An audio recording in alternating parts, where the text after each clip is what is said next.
is to give it the fullest possible expression. And so they make the point in paragraphs 64, 70, and 71 about the generous and expansive interpretation. But they make a third point, Justice Nhlanhla. We should interpret the section in a way that facilitates enfranchisement rather than disenfranchisement.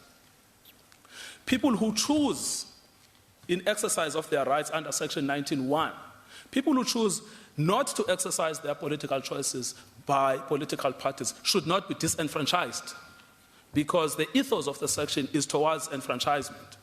So it's true, there's a never again, but there is also the future looking. In other words, we're looking at most expansive, and we are looking at making sure that those people who choose not to join political parties, not to form political parties, are not disenfranchised.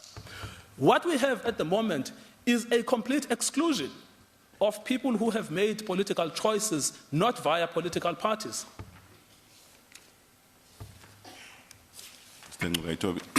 Excuse me. Sorry, yes, Justice Mutu. Yeah, should we read Section 19(1) and 19(1), 1, 2, and 3, right? And say 19(1)(3) can be read in isolation to 19(1)(1). 19(1)(3). Yes. 19(3), you mean? 19(3), sorry. Yes. Is that the argument? No, I simply argue, no, I don't argue that. I suggest, Justice Matopo, that the section must be read coherently and consistently. In order to understand 19(3), you have to look at 19(1), and particularly the way the language, the section is formulated, because that is the key right. It's the freedom to make political choices. And what I'm simply emphasizing is that sometimes we will make those choices by political parties, but sometimes not. And those who elect not to should not be disenfranchised. But the two sections must be read together. Thank you, Justice Matopo. And yes. And so, excuse me, to the extent that a plain reading of 19(1), 2, and 3 seem to be, to use for lack of a better word, not in accordance or in consonance with the other section which my sister has just suggested to you. How? The other sections. Yes, that is the point I'm going to come to that. I just want to make two more points on Section 19.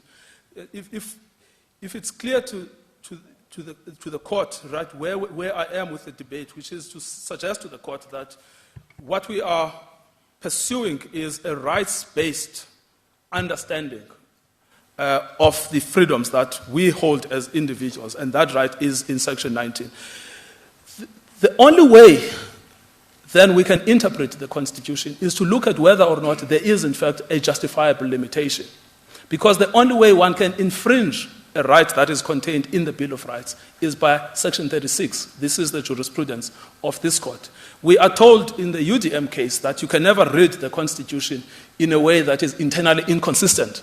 The Constitution must be read to make sense as a whole. And so these are the sections which appear, and they do not actually specifically say that individuals are excluded. Right? We are all told about this argument by way of implication upon implication. So to the extent that those are the sections, Section 1, 46, and 47, may appear to give a different interpretation, they must be read consistently and interpreted consistently with the right that is in Section 19.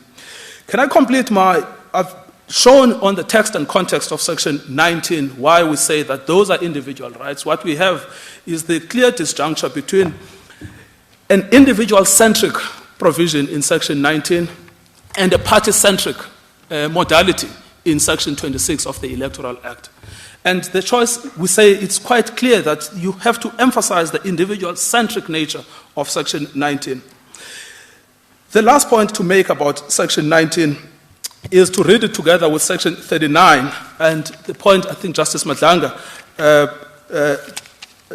drew my attention to at the beginning. So read it together with section 39, and particularly 39.1 and 39.2. And 39.2, we've had the debate with Justice Matlanga that when interpreting any legislation and when developing the common law, customary law, every tribunal or forum must promote the spirit, purport, and objects of the Bill of Rights. So that's crucial, that when we read the Constitution, there is an obligation to promote what is contained in the Bill of Rights. So there would be an obligation to promote Section 19 because it's contained in the Bill of Rights. But there is also Section 39.1 when interpreting the Bill of Rights itself. So when we look at Section 19, what should we do? Under B, we must consider international law. And here we have referred specifically to the Article 25 of the ICCPR. It contains 3 subsections, and this is in page 17 of our heads of argument, where we've quoted the Section 19 equivalent of the ICCPR. It's A, B, and C. And under B, what the Article 25 says is that every citizen, and we can see that language is similar to our language, although ours is qualified by adult citizen, but that is of no moment. But every citizen shall have the right, without any of the distinctions made in Article 2 and without unreasonable restrictions, to vote and to be elected at genuine periodic elections. So if we stop there, every citizen has the right to vote and to be elected. And we take that as the equivalent of our 19.3a and b, because that's precisely the formulation we have in 19.3a and b. What has the General Commentary then said about this, the United Nations General Commentary?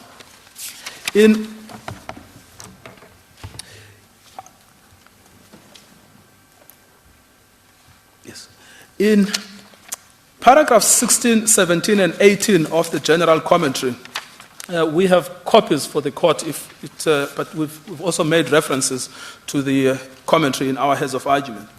In paragraphs 16, 17, and 18 of the General Commentary, this is how they understand the right to vote and the right to hold office.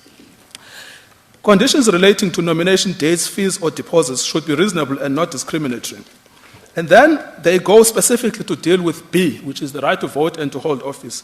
They say in item 17, the right of persons to stand for election should not be limited unreasonably by requiring candidates to be members of parties or of specific parties. If a candidate is required to have a minimum number of supporters for nomination, this requirement should be reasonable and not act as a barrier to candidacy. Without prejudice to paragraph 1 of Article 5 of the Covenant, political opinion may not be used as a ground to deprive any person of the right to stand for election. So it couldn't be clearer that as a matter of international law, which we must take into account when we interpret Section 19, the obligation to be a member of a political party conflicts with international law. In this case, Article 25b is worded in almost identical terms with Section 19.3b. And in international law, it is an unreasonable restriction to compel people to join political parties in order to participate in the political future of their country. Mr. Nukai Toby, isn't that a slight shifting of it? Because it says that the right may not be unreasonably restricted. It doesn't say that compelling them to stand through political parties constitutes an unreasonable restriction. Yes. Yes. So it doesn't detract from your argument that this is an unreasonable restriction given the wording of our Bill of Rights. Yes. I was just taking pedantic exception to the nuance you gave to the ICCPR. Yes. Yes, Justice Cameron, I'm trying to reconcile your point with the text. That's why I'm... So it says in 17, the right of persons to stand for election should not be limited unreasonably by requiring candidates to be members of parties or of specific parties. So it seems, with respect, much more forceful than you are suggesting to me, because it says not, and then it says by. So if you require people to be members of political parties or of specific parties, that constitutes an unreasonable restriction.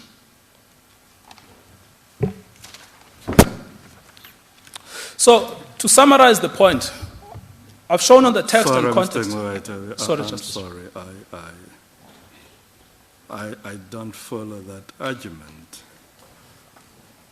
Because it seems to me, if you qualify your submission with exclusively, then I would understand. But from your argument, it appears clear that you don't fight the proportional representation system. Yes. Because the Constitution, in many parts, recognizes it. So, I think insofar as proportional representation is concerned, Yes. there cannot be any fight with the Electoral Act obliging people to join political parties if they want to stand for office through political parties. Yes, yes, yes. As I understand, your argument is that this limits the choices. Yes. You deny them the choice of another route. Yes. But if you go the route of proportional representation, that is not an unreasonable limitation of the right. Yes, Justice Shaft. I think, yes, I accept that actually, without qualifications. Yes. Might I move on? So, where I am with the argument on Section 19 is to show on the text and context, to show on the purpose of the section, and then it is to show consistency with international law. Could I then move to the structural argument? What does the balance of the Constitution say? And can we read into it that there is an intention to completely exclude individual candidates? So what we are told by our learned friends is that we must first look at Section 1 of the Constitution. And particularly, we should look at Section 1D, which says South Africa is one sovereign democratic state founded on these values: universal adult suffrage, national common voters' roll, regular elections, a multi-party system of democratic government to ensure accountability, responsiveness, and openness. And the emphasis is a multi-party system of government. We have dealt with what the meaning of this section is, and it comes from the judgment of this court in the UDM case of 2002. That a multi-party system of government, the emphasis is simply that South Africa is not a one-party state. It is a party that accommodates different political persuasions. But a multi-party system of government does not mean exclusion of independent candidates. It simply means a political system in terms of which it is permissible for different, and the language used in the UDM case is vital language. It simply means a system in terms of which different political groupings are entitled to contest for the political space. And the use of groupings in that passage is crucial because it shows us that there was never an intention to confine the political contestation to political parties. And so multi-party democratic system is not a derogation at all. And in fact, the Constitutional Court even illustrates countries like India and countries like America, where there is a coexistence of a multi-party system of government with the recognition of the rights of individuals to stand for political office. So there is nothing really in item 1D that would detract from the argument that we have made. And we have shown again that when the constitutional principles were designed, one of the constitutional principles around which was a founding value was a system of proportional representation system. That was excluded when the final constitution was adopted.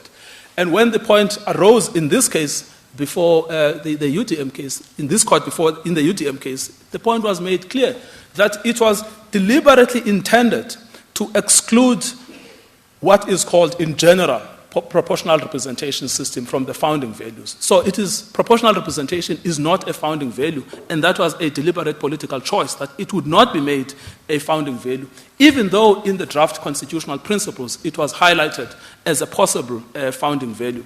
And so there is nothing in the multi-party system of government that impels the complete exclusion of individual or independent candidates. And that the emphasis on the multi-party system is not to the exclusion of independence. The emphasis is that South Africa is not a single-party state. It is a state in terms of which different political groupings can contest for the political space. Yes. And in fact, the UDM case at paragraph 25 makes the point that we shouldn't really regard a multi-party system as a term of art. What it is a political order in which it is permissible for different political groups to organize, promote their views through public debate and participate in free and fair elections. So it's ultimately a neutral factor because it does not preclude the rights of individuals to contest elections. Then we are told we must not look only at section 1D, we must also look at section 46. And in particular, section 46 deals with the composition of the National Assembly. And what is suggested is that where it says in 46(1)(d), the National Assembly consists of no fewer than 350 and no more than 400 women and men elected as members in terms of an electoral system that results in general in proportional representation. That is intended to exclude individuals. But on the language, that interpretation is not sustainable because it says in general. And the reason why it says in general, it is intended not to be exclusive. So one cannot move linguistically from in general to completely exclusive. And we know how the system works in local government. And no one suggests that the local government electoral system does not in general result in proportional representation system. And even on the argument that we have made... But is that accurate, Mr. Ngubetobe? Because section 157 of the Constitution Yes. does recognize that Parliament may choose a proportional representation system or a combined system of both proportional representation and constituency-based representation. Yes, no, I accept that, Justice Chapter. So the argument of relying on what happens at municipal level, where both systems are embraced, does it really help us in the view of the express provisions in section 157? Yes, Justice Drafter, the only point I make about section 157 is if I take you to section 157 sub 3, that even where there is an express acknowledgement of the existence of the dual systems, the Constitution says an electoral system in terms of subsection 2 must result in general in proportional representation. And so the mere existence, the coexistence of these two systems doesn't detract from the constitutional injunction that even that system must in general result in a proportional representation system. That's the only limited point I make. And so if we then look at that language, 157.3, and we compare it with 46.1d, results in general in proportional representation, there is no clash. Because we can accommodate constitutionally in local government and we can use the same language in national and provincial language. So again, the point to make here is that when the Constitution says in general result in proportional representation system, it's folly to assume that that is a complete exclusion of individual candidates because the two systems can coexist. And so there is nothing else in the structure of the Constitution other than 1D and 46 that speaks in favor of what our learned friends have argued. Mr. Ngubetobe, Yes. what is the import of section 47, 3D, 3C? 3C, yes, Yes. indeed, yes. So the 47, I mean, we'll obviously start at the beginning. What the function of the section is twofold. The first thing is it tells us what the eligibility requirements are, so who qualifies to get in. And the second is how to get out. So it so turns out that to get in, there are a prescribed minimum criteria that are set out. And what is crucial in 47.1 A to E is that party membership is not a requirement. So as long as you can vote, you can become an office bearer under 47. And then what we know then is under 47.3, you may lose membership if one of these factors are present. One of the ways of losing membership is loss of political party membership. So if you get fired from a political party. But this does not turn, I mean, make 2 points about this. This does not turn a provision about loss of membership into an eligibility criteria. It still remains a provision that deals with loss of membership. But there is also another way of losing membership. You may be found guilty in Parliament if, assuming that you were an independent candidate, and you may be expelled for breaching the rules of Parliament. But it still remains a provision about loss of membership. So for those people, comes back to Justice Jafta's question, for those people who have been elected to Parliament via a party ticket, once the party fires them, they will lose membership. And so that is the true impact of 47.3C. It's not the way that has been read, which is to flip it around and to make it an eligibility requirement. It's not intended to be, and it doesn't serve that purpose. What it simply tells us is a very modest understanding, which is if you come through a party and the party fires you, get out of Parliament. And nothing more, nothing less. Mr. Ngugaitobi, may I please take you back to section 157? Yes. There's an argument, if I'm not mistaken, I think by, I'm very sorry, I think by KSAC, I may be wrong, but, which says that the reference to ward representation does not necessarily connote independent or individual representation. What's your argument on that?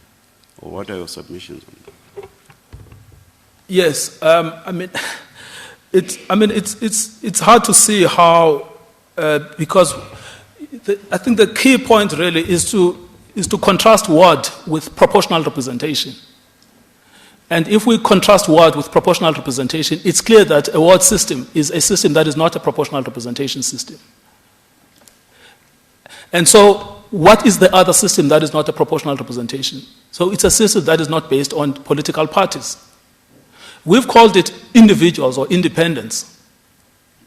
If I understand the argument correctly, I think the point is that even where an individual stands for election in a ward, it's still an individual that comes through a party.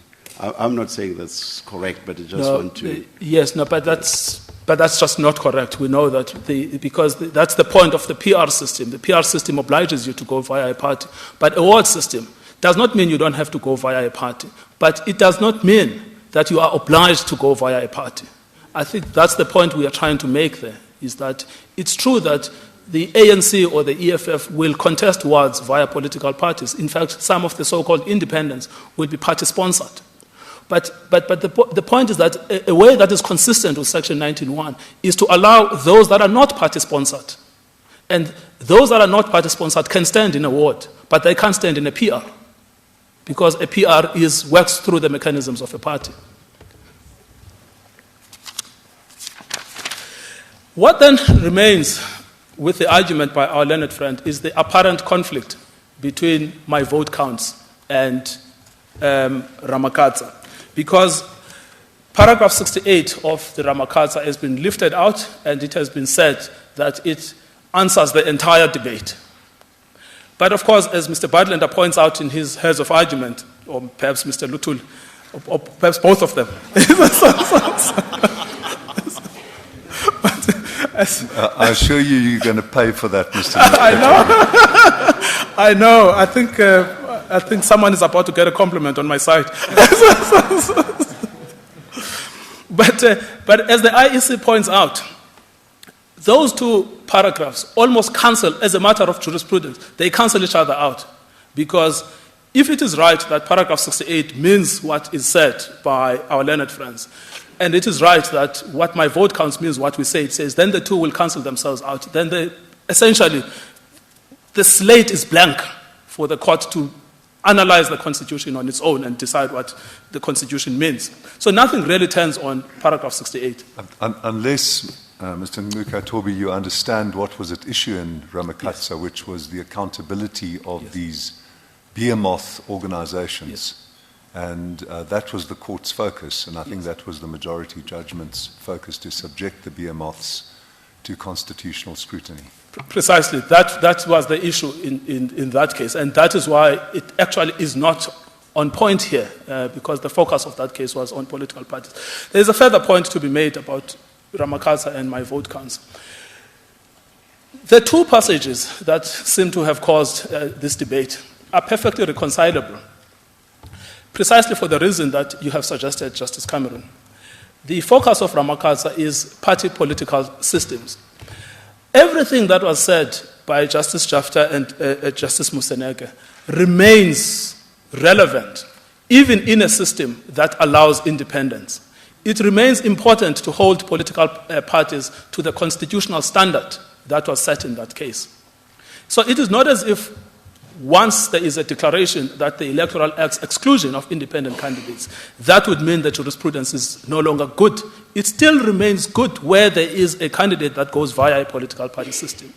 The same applies to my vote counts. My vote counts is perfectly reconcilable with the judgment in Ramakatsa, because that jurisprudence would remain good for independent candidates. And so there is no clash. It's more apparent than real. There is no clash. The fact is that they too regulate different systems, which we say is wrong to completely exclude one and then to impose in its place the other. We are not here asking for an independence-only electoral system. We are here simply saying the current model that completely excludes individuals, which is not designed by the Constitution but designed by the Electoral Act, is unconstitutional. Mr. Ngukatobi, is it appropriate to raise the timekeeping question? Yes, I am almost finished. It is appropriate to raise that question. I'm probably 10 minutes out. So then the third point to be made about Ramakatsa is that if one looks at the footnote 47, which is drawn from paragraph 68, where the justices get the authority for the proposition they make, they say it is the registered party that nominates candidates for election on regional and national party lists. And that footnote there is 47. And 47 is Annexure A to Schedule 6 of the Constitution. If we go to that Annexure A to Schedule 6 of the Constitution, what we know from that is Annexure A was an amendment to Schedule 2 of the interim Constitution. But in item 6 and item 11, the following qualifications were added, particularly item 6.3. Despite the repeal of the previous Constitution, Schedule 2 to that Constitution, as amended by Annexure A to this schedule, applies. A, to the first election of the National Assembly under the new Constitution, to the loss of membership, to the filling of vacancies. So that's on the National Assembly side. If we then look on the Provincial Legislature side, it's item 11. 11.1, despite the repeal of the previous Constitution, Schedule 2 to that Constitution as amended by Annexure A applies A to the first election of a provincial legislature under the new Constitution. That was the 1999 election. And this, in fact, is probably the reason we are here, is that that system has, by default, just continued. But as I've tried to illustrate to the court, that system is not consistent with Section 19. We've made points about remedy, Justice Cameron. Could I make perhaps 2 points about remedy? The first is that we do not want to prescribe to Parliament. Sorry, Mr. Noetobi, again. Can you just assist me on this? Yes, both are provisions in the Constitution, 19.3b and 157. But can you explain why the framers of the Constitution would have seen it fit to specifically provide for proportional representation in 157 in respect of local government and not also to do so in respect of provincial and national legislatures? Yes. Justice Madlanga, it's difficult to, of course, to know, from the point of view of what the drafters, intended or what they were doing. But what we can assist the court with is what the purpose of the section is. The only point we make on the purpose of the section is that if you look at the purpose via the eyes of Section 19, and you look at the subsequent jurisprudence of this court, particularly in UDM, where they specifically said there was a deliberate exclusion of the term in general result in proportional representation from the founding values. And then what then that simply means is that when we look at a legislation subsequently, it was never intended that the legislation that would be designed, like the Electoral Act, would completely exclude. So you can't run away from using intended.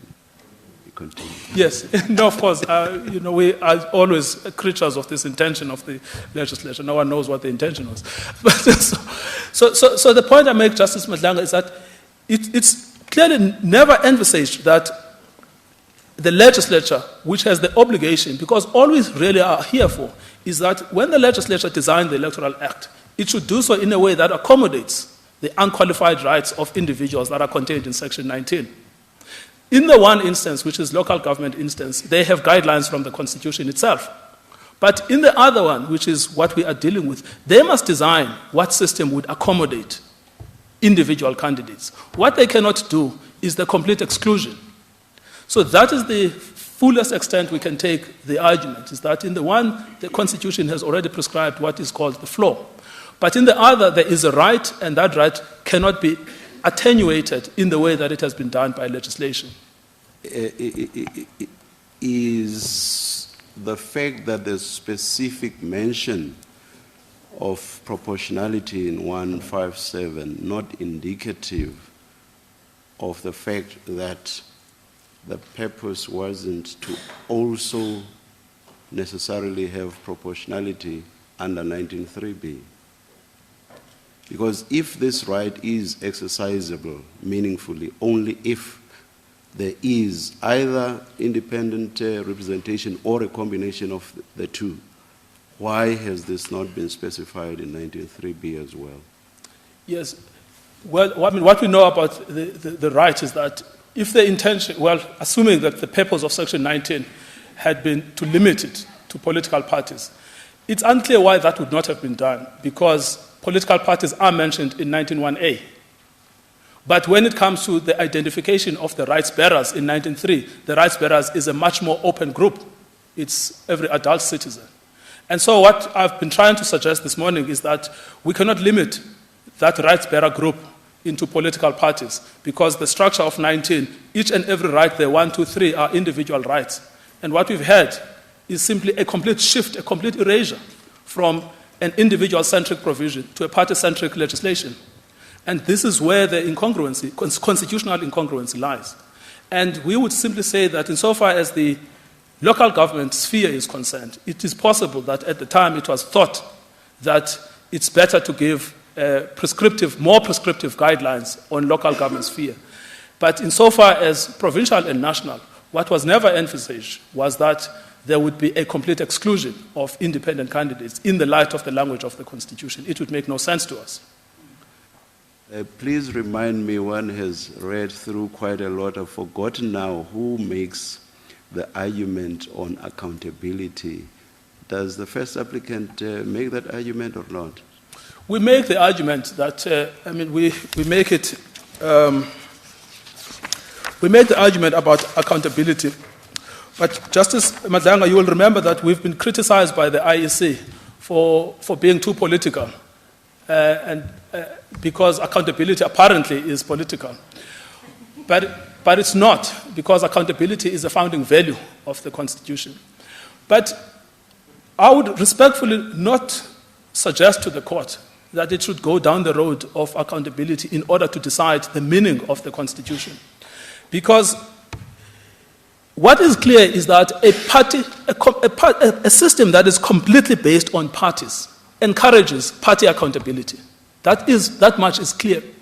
Whether or not a system that accommodates individual candidates is good or bad for accountability may be a political question. But the point we're making is that the Constitution does not envisage. There is a right in the Constitution which must be given effect. But it would be permissible to say that a party-centric system is bad for accountability. This has already been said by this court in the secret ballot case, in the context of whether or not party representatives are bound to vote according to conscience or according to party dictates. And there the court spoke lavishly about the implications of a party system for accountability. So this is not a political argument, it is a legal argument because the value comes from Section 1D. But as I say, Justice Madlanga, we don't stand or fall by accountability concerns. We could never plug accountability into the structure of the Constitution. We have to work with the mechanisms of the Constitution itself. If I can then say one or two things about remedy. We've suggested to the court that it's not enough to simply say that Parliament must fix the legislation. It must do so with a set of guidelines. The Speaker says, I want 36 months. There is no reason why they should get 36 months. They should get 24 months. And when they explain this, they essentially tell us that the two reports, the Van Zyl-Slabbert report and the President Motlanthe report, have been bounced around different committees of Parliament. What's clear is that there is no mechanism that is currently being considered in Parliament right now. And the only spare that will get that momentum going is a judgment by this court. So there's no reason to get 36 months. We will be here again for the next election, and the next election is not far, it's 4 years away. And who knows if there will be constitutional challenges in any legislation that is brought. And so 36 months is too long, and it's not justified. But it's also, it's also not right to leave this entirely to Parliament. Because on what we have suggested, the structure of the Constitution and the Bill of Rights call upon the recognition of individuals. There is no reason why the court should not say that in its judgment, that a system that is designed is a system that should accommodate the ability of individuals to stand for office and to be voted out of office. To give Parliament a blank slate in circumstances of this high constitutional importance, we say that would neither be just nor accountable. And that is why we have... Sorry, Justice. Sorry to interrupt you. Justice. Just on that and the role of Parliament, what is your client's attitude to the recent affidavit that's been filed by the Speaker? And linked to that is, must this court interfere in a process that is ongoing at the moment by Parliament? What we know, Justice Taron, with respect, there is no process ongoing in Parliament. What has happened is that there are two reports. The Van Zyl-Slabbert report came in 2004. We are now in 2019. There is no explanation what they have done with that report. They sanctioned it themselves. They got the outcomes. It told them that they must design constituencies. And they've done nothing about it for more than 10 years. The only thing that is introduced in that report by the Speaker is that there is now the President Motlanthe report. But when you actually read the detail of what they say they have done about it, it's just been bounced before the different committees of Parliament. And so there is not much as a matter of evidence that the court can make from what the Speaker is saying. It's not a situation where we would say there's a separation of powers concern because there's draft legislation and that the court should not be too prescriptive in the light of draft legislation. But where there is this level of vagueness and ambiguity about what exactly Parliament is doing, then the court, we would respectfully submit, is at large to say to Parliament that a just and equitable outcome is that a system must be a hybrid system that is designed. That will probably get them going. But in addition, they don't need 36 months, because if you look at the affidavit they have filed, they ask for 36 months. But why? There is no explanation whatsoever why they need 36 months. And, I mean, of course, this case is not super urgent, but it's important that there is clarification before the next election. And so you cannot take mere proposals.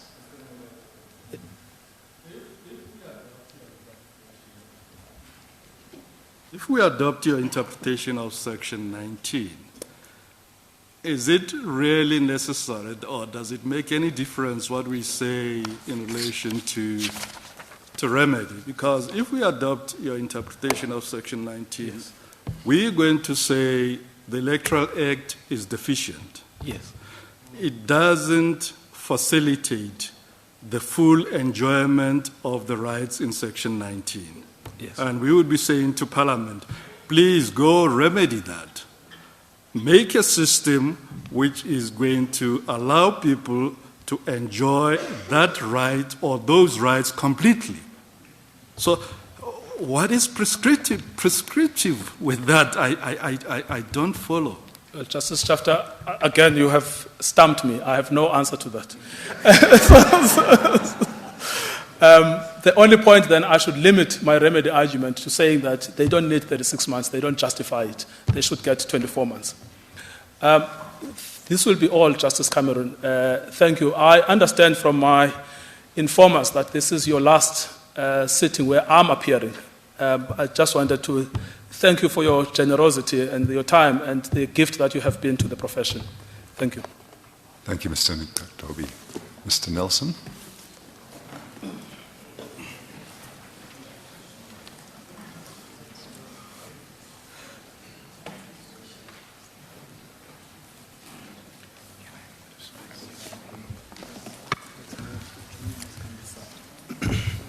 Justices, firstly, can I echo the sentiments of my learned colleague, Justice Cameron? When I appeared before you on the last occasion, Justices, I stressed the fact that I appeared before you as a peacemaker. I'd like to stress that fact again today. And I think it's important because, with respect, our Constitution, and it's very clear when one looks at its objects and its purport and its provisions as a whole, that the drafters of our Constitution were also peacemakers. And my submission to your lordships is, I'm not going to repeat anything that our learned colleague said. We associate ourselves with most of what he said. Here and there we might have added something, but that's not important. Perhaps we suggest to justices, we suggest that perhaps a much broader approach to the one that has been proposed by the first applicant and also by the respondents is necessary here in order to really give effect to the spirit and the purport and the objects of the Bill of Rights, perceived from the viewpoints of peacemakers. Perhaps what is necessary here, when we look at historical context, to look at a much broader historical context, to go beyond the United Party defeating the Nationalist Party in 1940, whatever, to go beyond the need for the Nationalist Party to have a voice, but to look at what it was that the drafters of our Constitution really had in mind.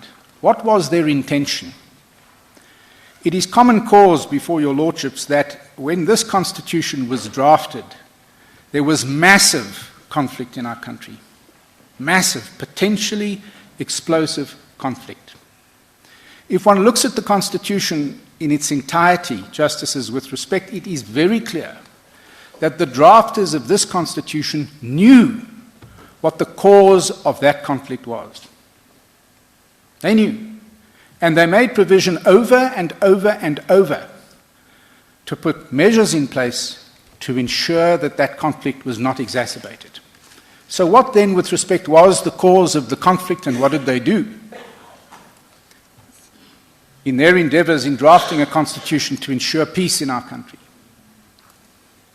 justices, they understood that the apartheid system and colonialism was a grotesque invasion of human dignity.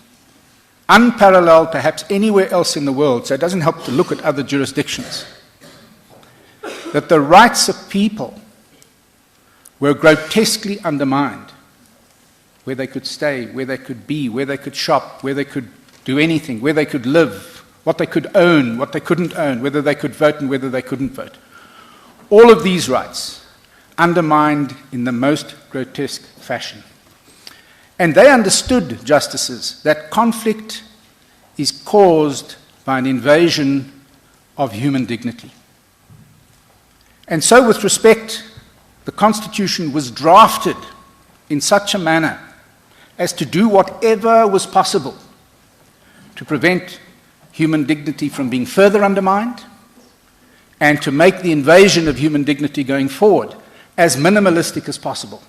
That, with respect, is our submission in regard to the spirit, the purport, and the objects of the Bill of Rights. And none of these should be ignored when your lordships consider what Section 19.3b of the Constitution means. If you're left in any doubt in your minds as to what Section 19.3b means, please interpret it with reference to the fact that the drafters of this Constitution as peacemakers knew that there was a desperate need in our country to address the issue of human dignity being undermined.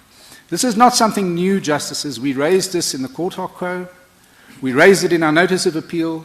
We raised it again in our heads of argument. And can I ask you, just very briefly, and I'm not going to take you to every section that we cite, but one of our criticisms of the judgment of the court hoc quo, and let it not be a criticism of this court's judgment, is that the court did not have regard to all of the relevant provisions of the Constitution when it interpreted Section 19.3b. It's not just about Section 156, Section 45, or 46 and 105, or 47 and 107. It's not just about that, justices. It's about the provisions of the Constitution in their entirety. We would submit not only that, we would submit also the structure of the provisions of the Constitution. What, with respect to the drafters of the Constitution, regard as the most important issue that they needed to address in the Constitution. Can I ask your lordships, if you have it before you, to turn to page 180 of our heads of argument. It's volume 1, bundle B. There we cite the provisions, and you will see the issue of human dignity is dealt with in the Constitution over and over and over again. And we submit with respect for a very good reason. Because as peacemakers, they knew that the conflict in our country is caused by the massive violation of human dignity, and much of it, justices, has not been addressed in this country. We know that.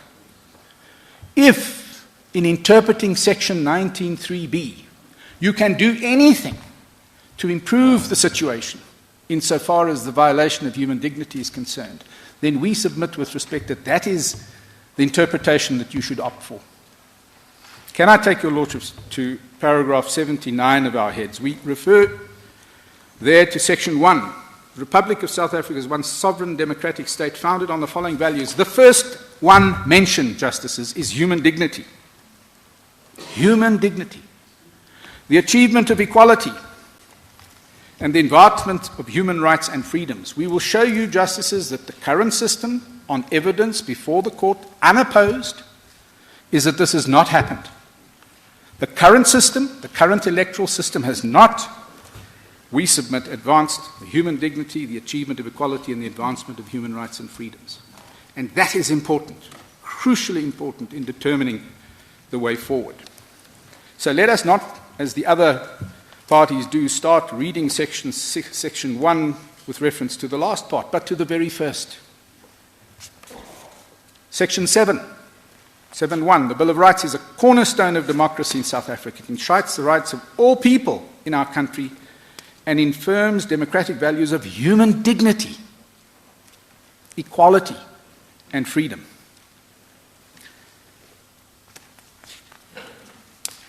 Section 9. Everyone is equal before the law and has the right to equal protection and benefit of the law. Equality includes the full and equal enjoyment of all rights and freedoms. Section 10, everyone has inherent dignity and the right to have their dignity respected and protected.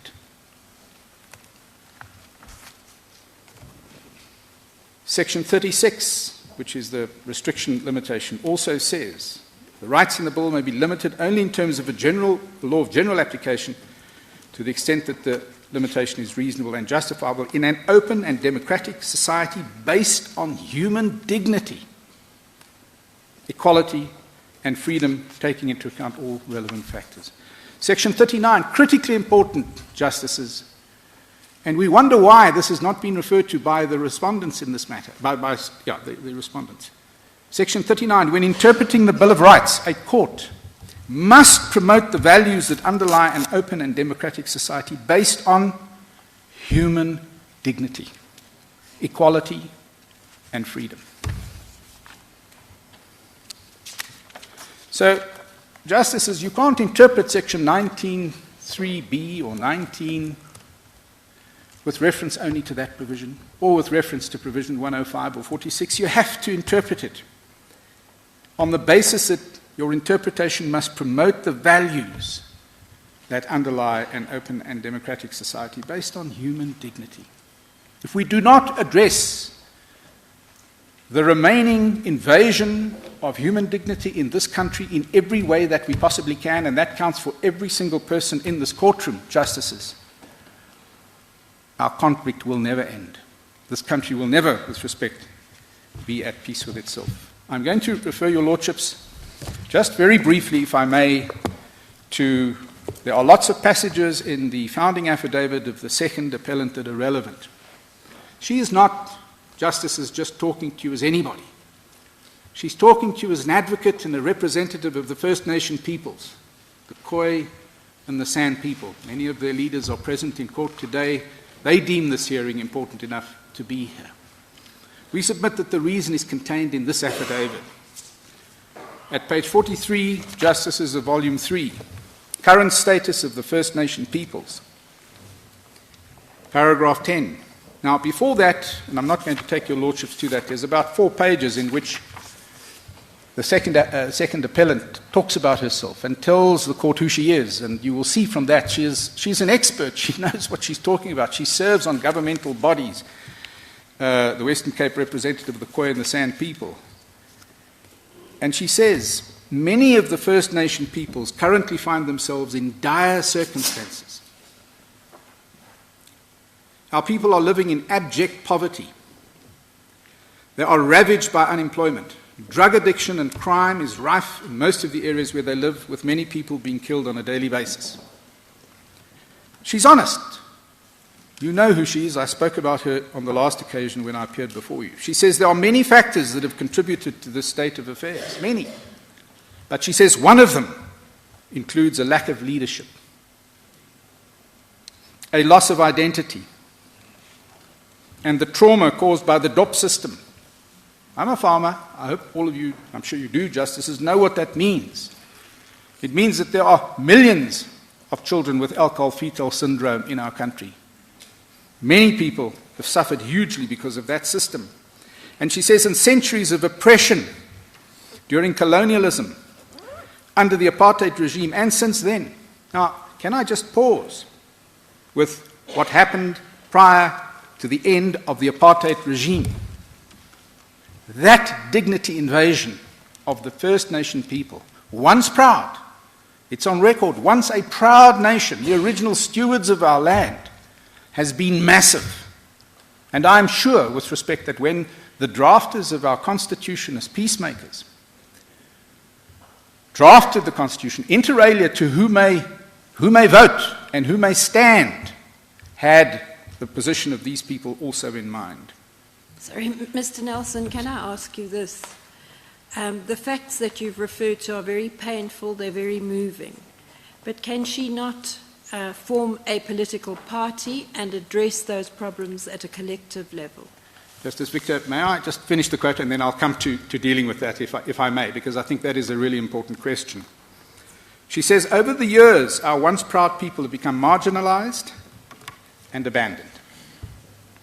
The dignity of our people has been ravaged, and there is an urgent need for restoration.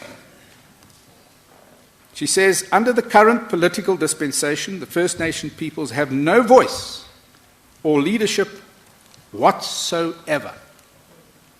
The current party political system gives them no voice whatsoever. Now, Justices, it is on record and it is not in dispute that the leaders of the First Nation people wish to remain non-partisan. They don't want to support a political party, any political party at all. And it's understandable why. It's almost like the Queen of England supporting one political party over another, or the Zulu king supporting one party over another. Leaders, princely leaders of the kind that we are talking about here, do not want to associate themselves with the political party, and it's their right, surely, to do that. It's their right in terms of Section 18 of the Constitution. My learned colleague has referred you to that provision, to decide whether they want to be part of a political party or not. But can I, lady, yes, I'd like to come to that. Can I come to,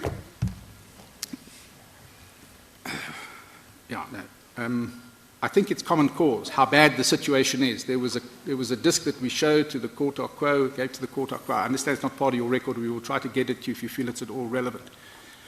But Justices, it is shocking beyond imagination what has become of the leaders of the First Nation people. And we have to ask, if the political system has anything to do with that, then that's a factor that you have to take into account when you interpret this section, based on the repeated emphasis that the drafters of our Constitution placed on human dignity and the need to address the problems in and pertaining to human dignity. Justice, I'd like to, if I may, come to the issue of a political party, political parties. The formation of political parties, and I deal with this, or we deal with this with respect on page 176 of our heads of argument. That's volume 1, bundle B, page 176. We say, firstly, paragraph 69.1, the formation of political parties in terms of section 15 of the Electoral Commission Act, read with regulation 2.3, and 4, make it impossible for adult South African citizens to in this way stand for public office as independent candidates. You can't. If the Electoral Act and the Electoral Commission Act said you can stand as a political party in your own name, that would be fine. Then you could have the Chantal Ravel party. But you can't. You can't form a political party on your own. You cannot stand in your own name. It's prohibited. If you look at section 16.2, section 16C2 of the Electoral Commission Act, you'll see you can't do that. You can't be a political party on your own in terms of the provisions of the Electoral Act. And the provisions there are sections 26 to 30, all of which assume you're more than one. Mr. Nelson, you are a group on a list. I'm sorry to interrupt you. Haven't you forgotten to deal with my sister's question? I apologize if I have. Justice Jafta, if I could be reminded, Justice Victor, I'd be most grateful. Okay. My question really was, this is a very painful situation for the First Nation. Is it not possible to form a party and address it at a collective level rather than as an individual standing alone? As a collective level, as a party? Well, let's start with respect with what we will name that party. If we name the party the Khoi and the Sand Party, we're probably in breach of section 16C2 of the Electoral Commission Act, which says that you can't have a name that contains anything which indicates that persons will not be admitted to membership or welcomed as supporters on the ground of, inter alia, their ethnic origin or colour. So you can't do that. They can't form a First Nation political party. But what they can do, Justices, is they can select a leader, somebody from within their ranks that can lead them, that will give them, with respect, dignity, that will help to restore their dignity, that can speak on their behalf whenever important issues are debated in Parliament. or wherever, and that can lead them with respect out of the circumstances in which they find themselves. And I think that cannot be gainsaid, that an independent candidate of the caliber of the second applicant who stands before you, Justice, is asking for this right, that under the leadership of somebody like that, there is no doubt that the dignity invasions can be started to be addressed under a political dispensation that complies, we say, with the Constitution read in its entirety, if we look at the whole purpose of this Constitution and what it was designed to do. Especially, Justices, the emphasis here needs to be placed on the marginalized. And if I can again ask you just to look at our heads of argument where we deal with this in conclusion, and I'm about to conclude, I'm happy to say. Mr. Nelson, can I, just to clear it in my mind, political party system that operates presently may be judged to be bad by some people. But is this case about that? Or is this case about the fact that individuals are not permitted to exercise their constitutional rights as individuals? The political party system, I think Mr. Ngugaitabi conceded, it's recognized by the Constitution. We can't do anything about it. It may be bad, but we can't do anything about it. And this case is not about that. This case is about you are excluding individuals from enjoying the rights that the Constitution confer on them.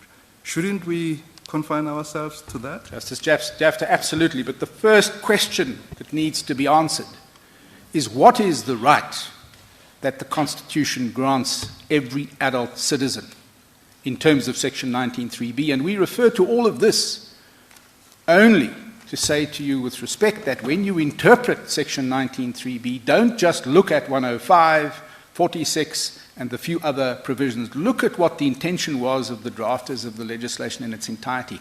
And what has happened since can never be irrelevant. It can never, with respect, be irrelevant, because what the question that is before your lordships is the Electoral Act, does it accord with a proper interpretation of the provisions of the Constitution? And in order to decide that, we have to look at what's happened since and compare it with what we believe the true intention and the purport of the Constitution was when it was drafted. That's the best we can do. And in order to do that, we say that inquiry is a little bit more than just how people were elected in the past under the apartheid system and how the UP put the DP out and other things like that, and maybe a nationalist party trying to keep a voice in Parliament. That's not what this is about. The historical context is far broader and much more important than those minor issues that have, with respect, been raised by some of our learned colleagues. Yes, I follow that and I accept that. I thought at least what happened after the Constitution was adopted, it's really not helpful to us understanding the meaning of Section 19. That is why I was saying we don't need to look at how bad the political party system is. We have to look at the historical context you're talking about. I follow that. The human dignity as a value to inform the interpretation of Section 19, I accept that.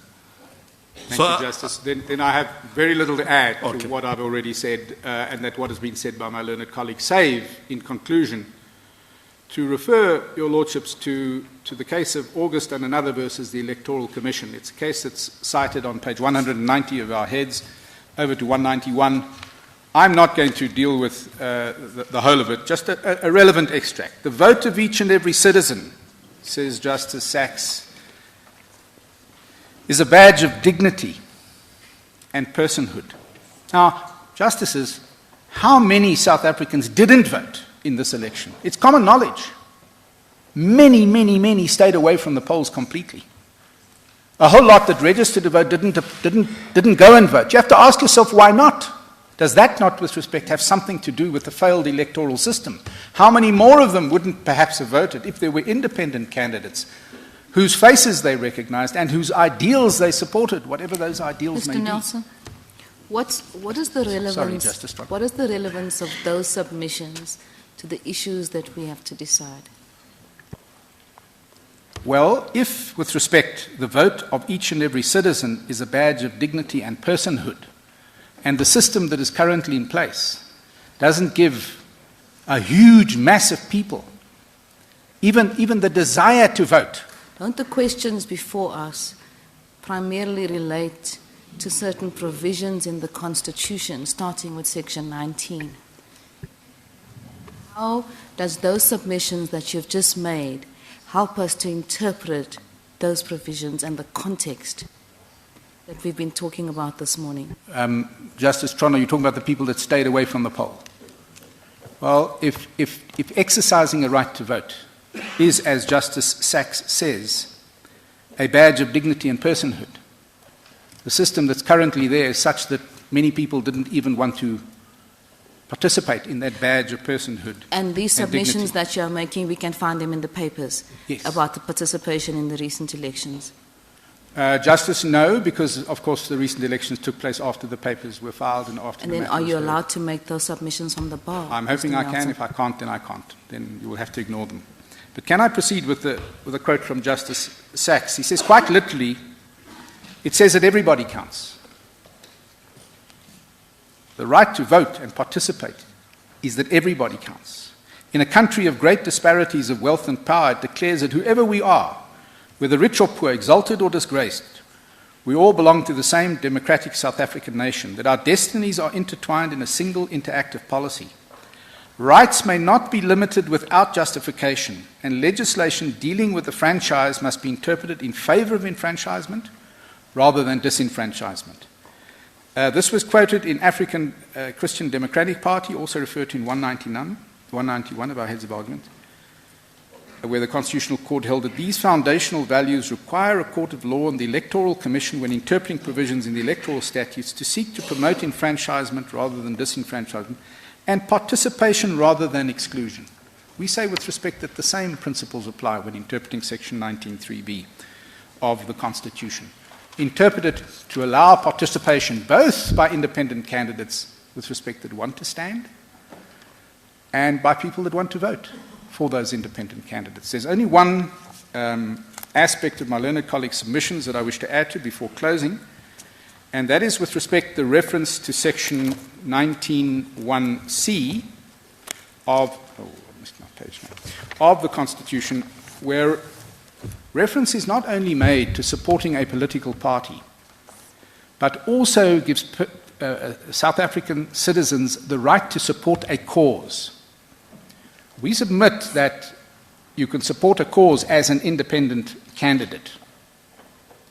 And why did the legislator in Section 19(1) speak about supporting a political party and, in addition to that, supporting a cause? And we submit with respect that should also be taken into account in addition to all of the other provisions of the Constitution that we have highlighted that are important when construing what exactly Section 19(3)(b) means.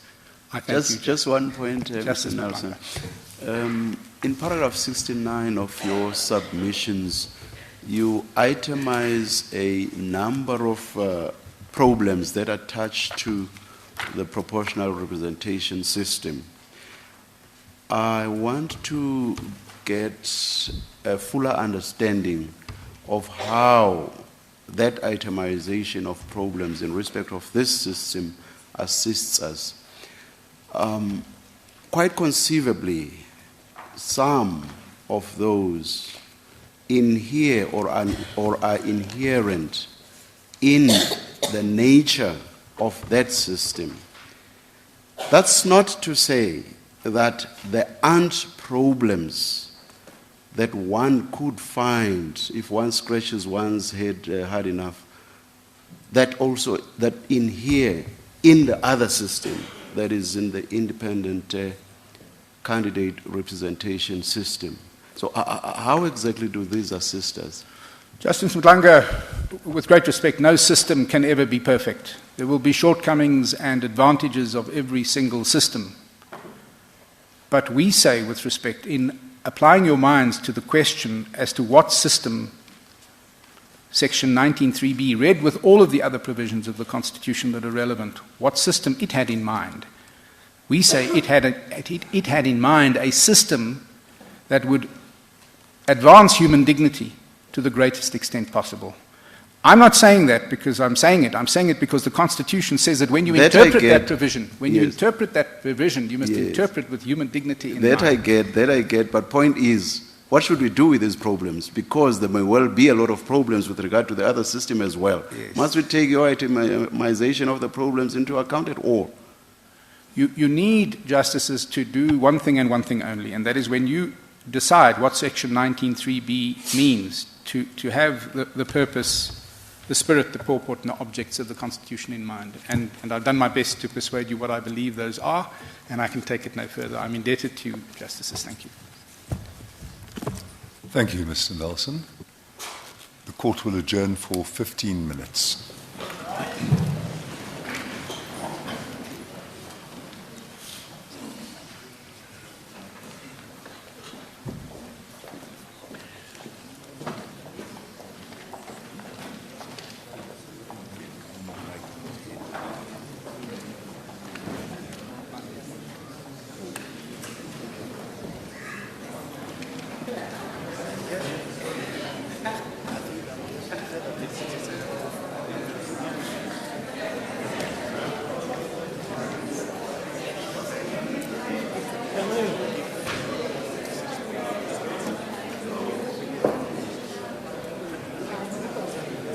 How are you?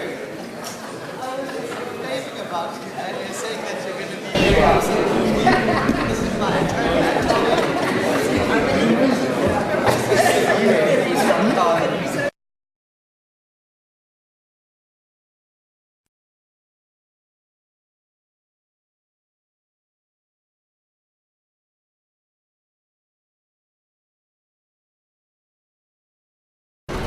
Your kingdom comes as it is in heaven. Forever. Yes. Master is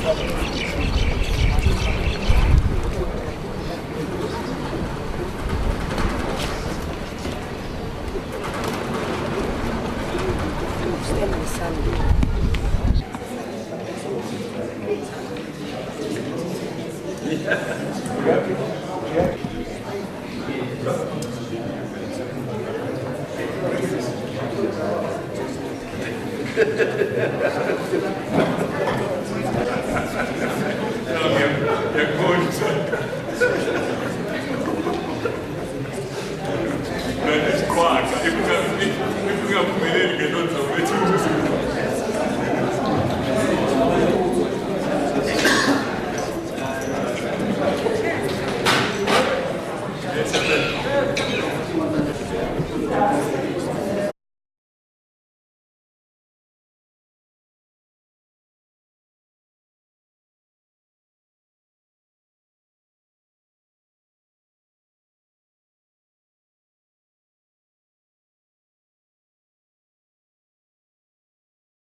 And can I ask you this? The facts that you've referred to are very painful, they're very moving. But can she not form a political party and address those problems at a collective level? Justice Victor, may I just finish the quote and then I'll come to dealing with that if I may, because I think that is a really important question. She says, over the years, our once proud people have become marginalized and abandoned. The dignity of our people has been ravaged, and there is an urgent need for restoration. She says, under the current political dispensation, the First Nation peoples have no voice or leadership whatsoever. The current party political system gives them no voice whatsoever. Now, Justices, it is on record and it is not in dispute that the leaders of the First Nation people wish to remain non-partisan. They don't want to support a political party, any political party at all. And it's understandable why. It's almost like the Queen of England supporting one political party over another, or the Zulu king supporting one party over another.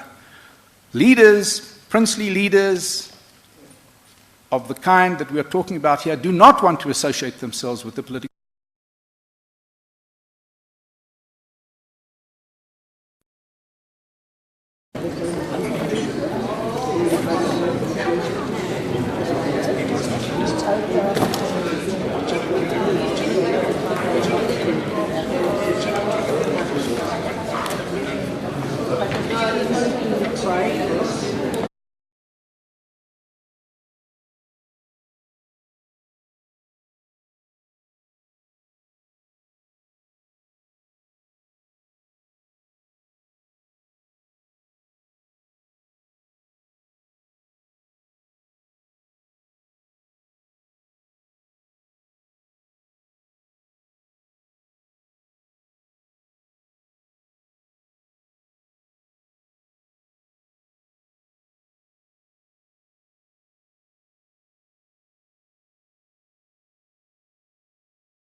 Thank you, Justice Cameron, members of the Board. My client Outer seeks admission as amicus curiae at this stage only to advance legal argument. It no longer persists with the application to adduce evidence. And it has provisionally filed written submissions setting out its full argument, which are before the Court. For present purposes, we intend to address only 3 topics. The first is a framing point. We intend to delineate proportional representation and constituency systems from one another and from the issue at the question at issue in this case. The second topic will be the freedom of association and its implications for this case. And the third is the significance of the constitutional values of accountability and transparency for the questions at issue. After addressing those topics and time allowing, we'll briefly move our application. So, turning then to the framing issue. What is at issue in these proceedings is whether a constitutional infringement is entailed in an electoral system that precludes a person standing otherwise than through a political party. The respondents have consistently equated standing as an independent candidate with the adoption of a constituency system, and they interpose that against a proportional representation system. So they say independent candidates equal constituencies, constituencies and proportional representation are at odds with one another. And our first submission is that that is an inappropriate elision. The 3 concepts are separate from one another and they speak to different variables in an electoral system. So, proportional representation, Justice Cameron, is concerned with the weight attributed to votes cast in an election. It relates to how votes translate into seats. And the most basic requirement of a proportional representation system is that the profile of the voting mirrors or corresponds closely to the profile of the representatives in Parliament. The opposite of a proportional representation system is not a constituency system, it's a majority system. And so we counterbalance, on the one hand, proportional representation, and on the other hand, first past the post. The second concept is a constituency system. And that is concerned with whether we draw voting wards and assign representatives to them. So the essence of a constituency system is that a geographic area and the people within it are assigned a number of seats to fill. But the adoption of a constituency system does not answer the question at all of who will fill those seats, whether they are party seats or individual seats. And it does not answer the question of how those seats will be filled, whether it will be by proportional representation or by first past the post. The third concept is independent candidacy, and as has been already argued out, that is concerned with who is allowed to stand, whether we allow individuals to stand and be voted directly, or whether we allow a party, only the election of parties. And so the 3 concepts are distinct from one another and they speak to different interests in the electoral system. And the point for present purposes is that they can be combined in a variety of ways. So it is entirely possible for a constituency system to be employed in a way that gives effect to proportional representation. And that, in fact, happens at 2 levels in our own political system. The Court will note that the National Assembly is voted for through a general election based on a closed party list. And so it is no constituencies and only political parties that gives rise to proportional representation. But the NCOP is based on a constituency system. In that case, each province is designated as a constituency and it is assigned a certain number of seats according to a formula set out in Part B of Schedule 3 to the Constitution. And it fills those seats again by party and by proportional representation. So constituency, proportional representation, no independent candidacies.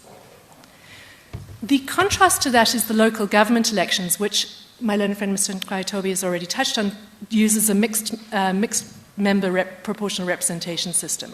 And so in that system, voters are given 2 votes. One is cast in a general local election, one is cast at a ward. And depending on the size of the ward either allows for direct representation, in other words, you vote for a named candidate who may be a party candidate but may be an independent.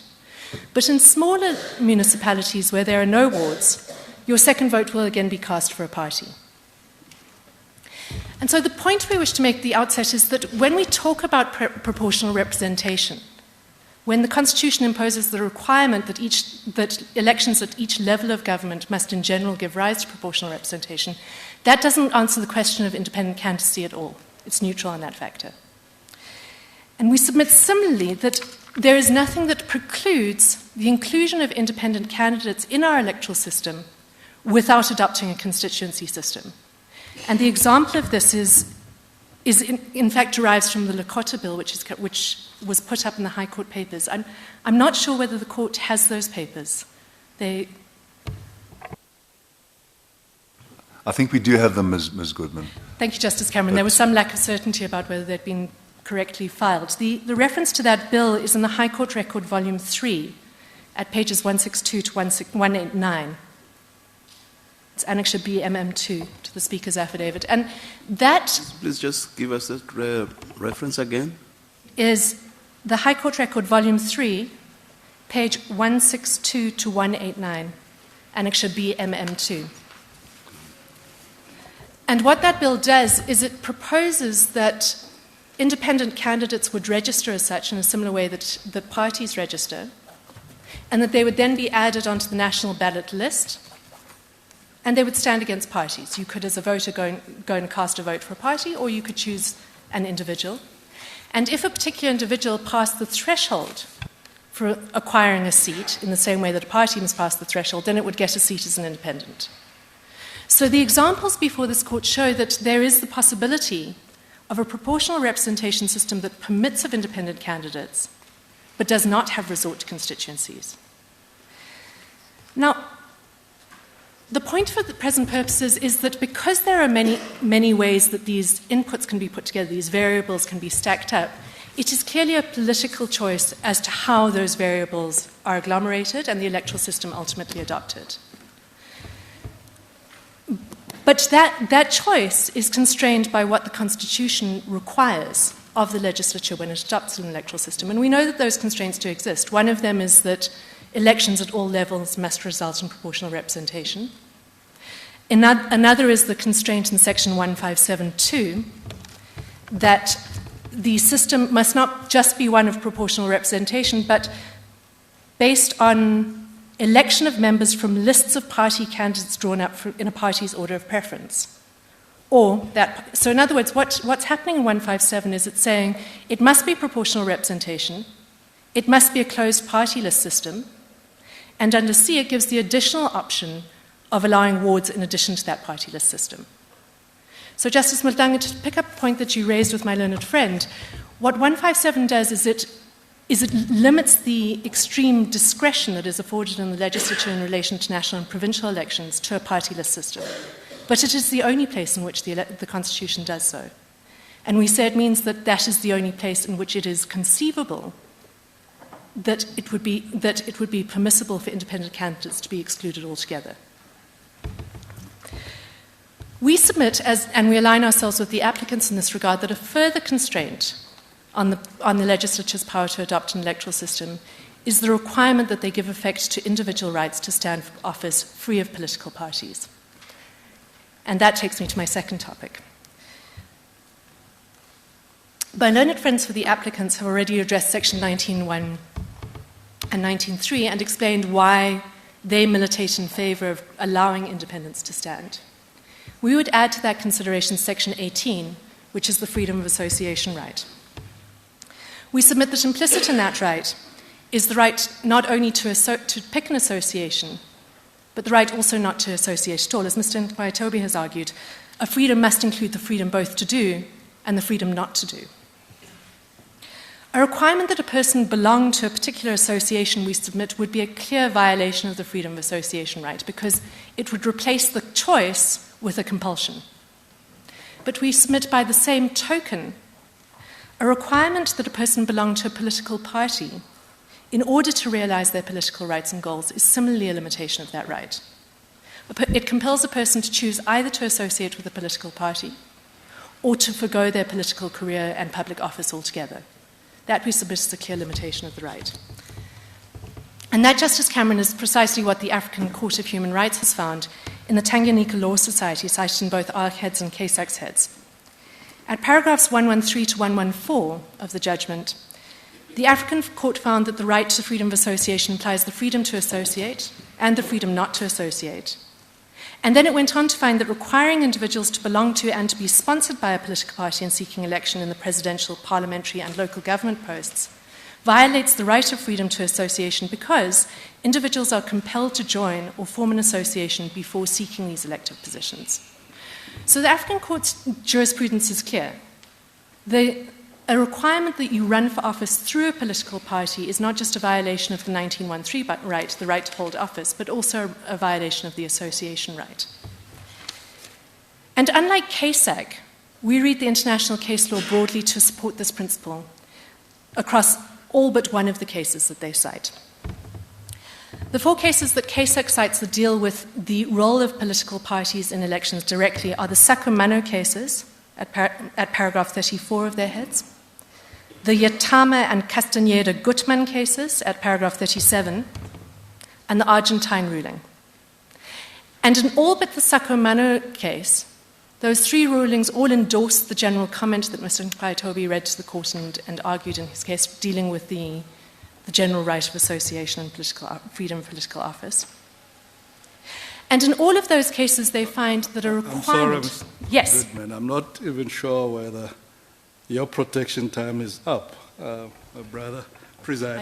I suspect it is, Justice Jafta, although I'd like to hang on to it.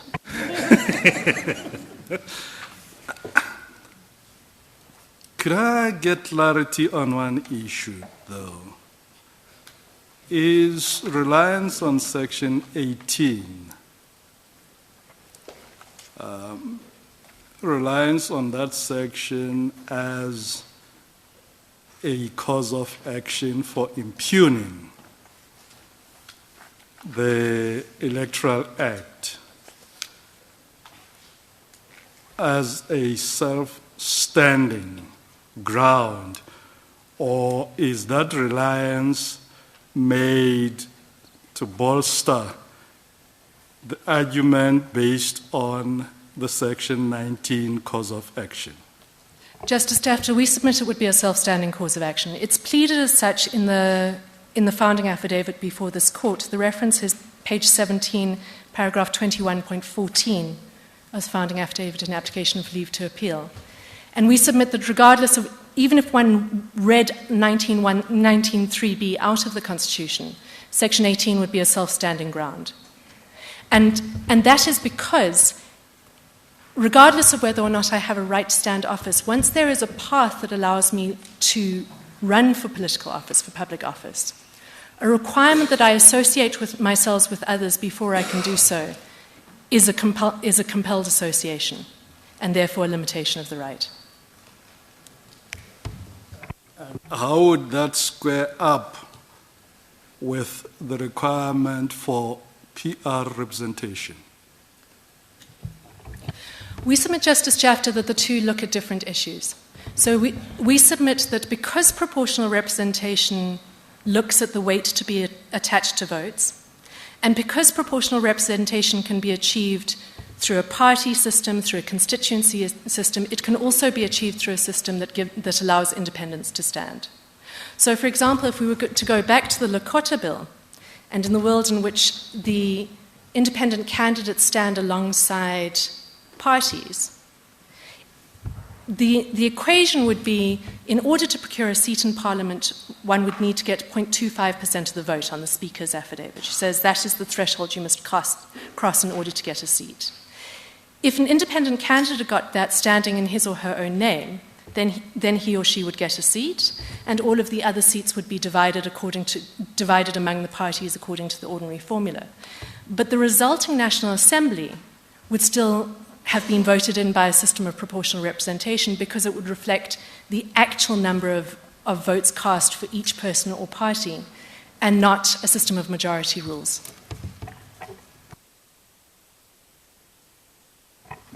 Ms. Goodman, do you embrace Mr. Nkhaitobi's submissions that the Electoral Act actually excludes individuals from standing?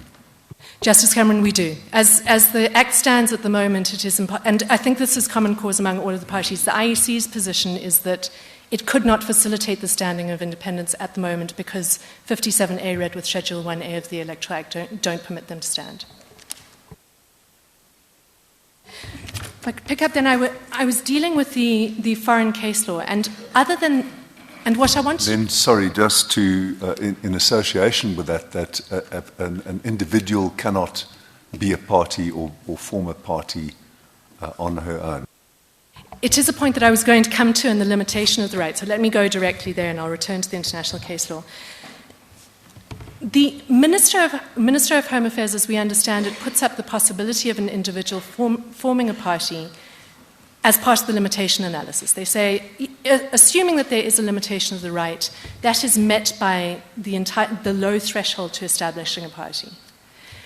There are, as we see it, two problems with it. The first is a transparency one. It seems to us odd to require a person who wishes to stand as an individual and who will in fact not associate with anyone else to go through the process and machinations of setting up a party when in fact there is only one person wielding the controls. There is this sort of Wizard of Oz-ish type quality about it, where you put up the machinery of a party but there is only one person. And we submit that doing that, requiring that, is neither practical, but it is also not in the interests of informed electoral decision-making or in the interests of transparency in the electoral system. If what you have is not a party but one person standing alone, then the electorate should know that.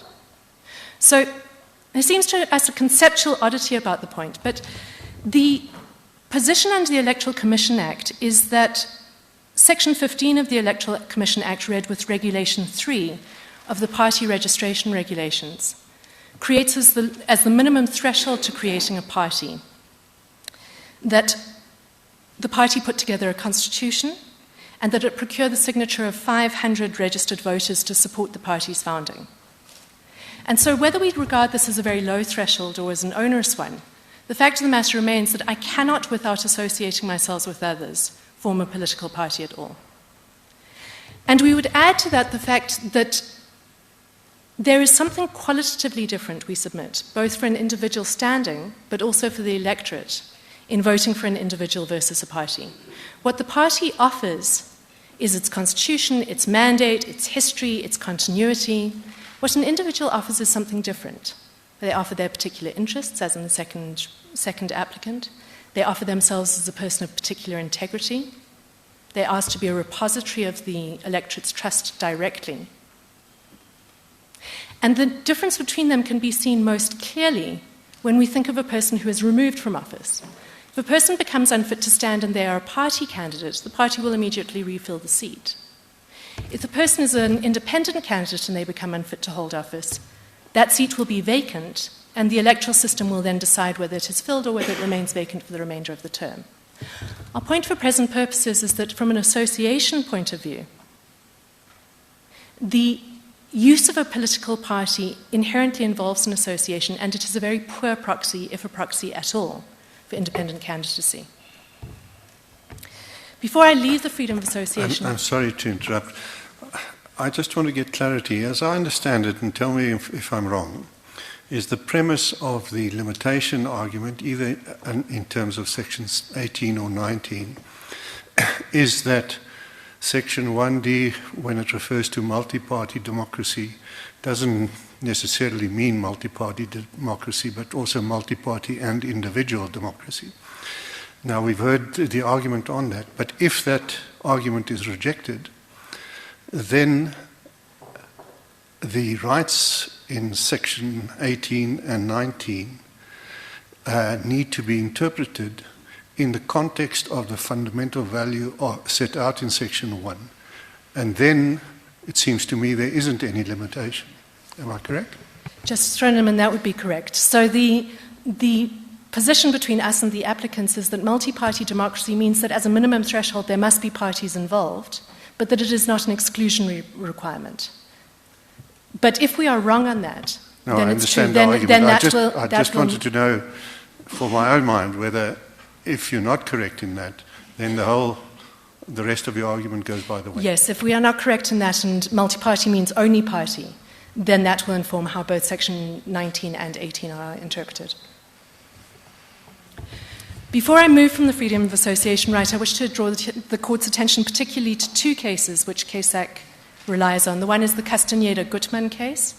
The other is the Argentine ruling.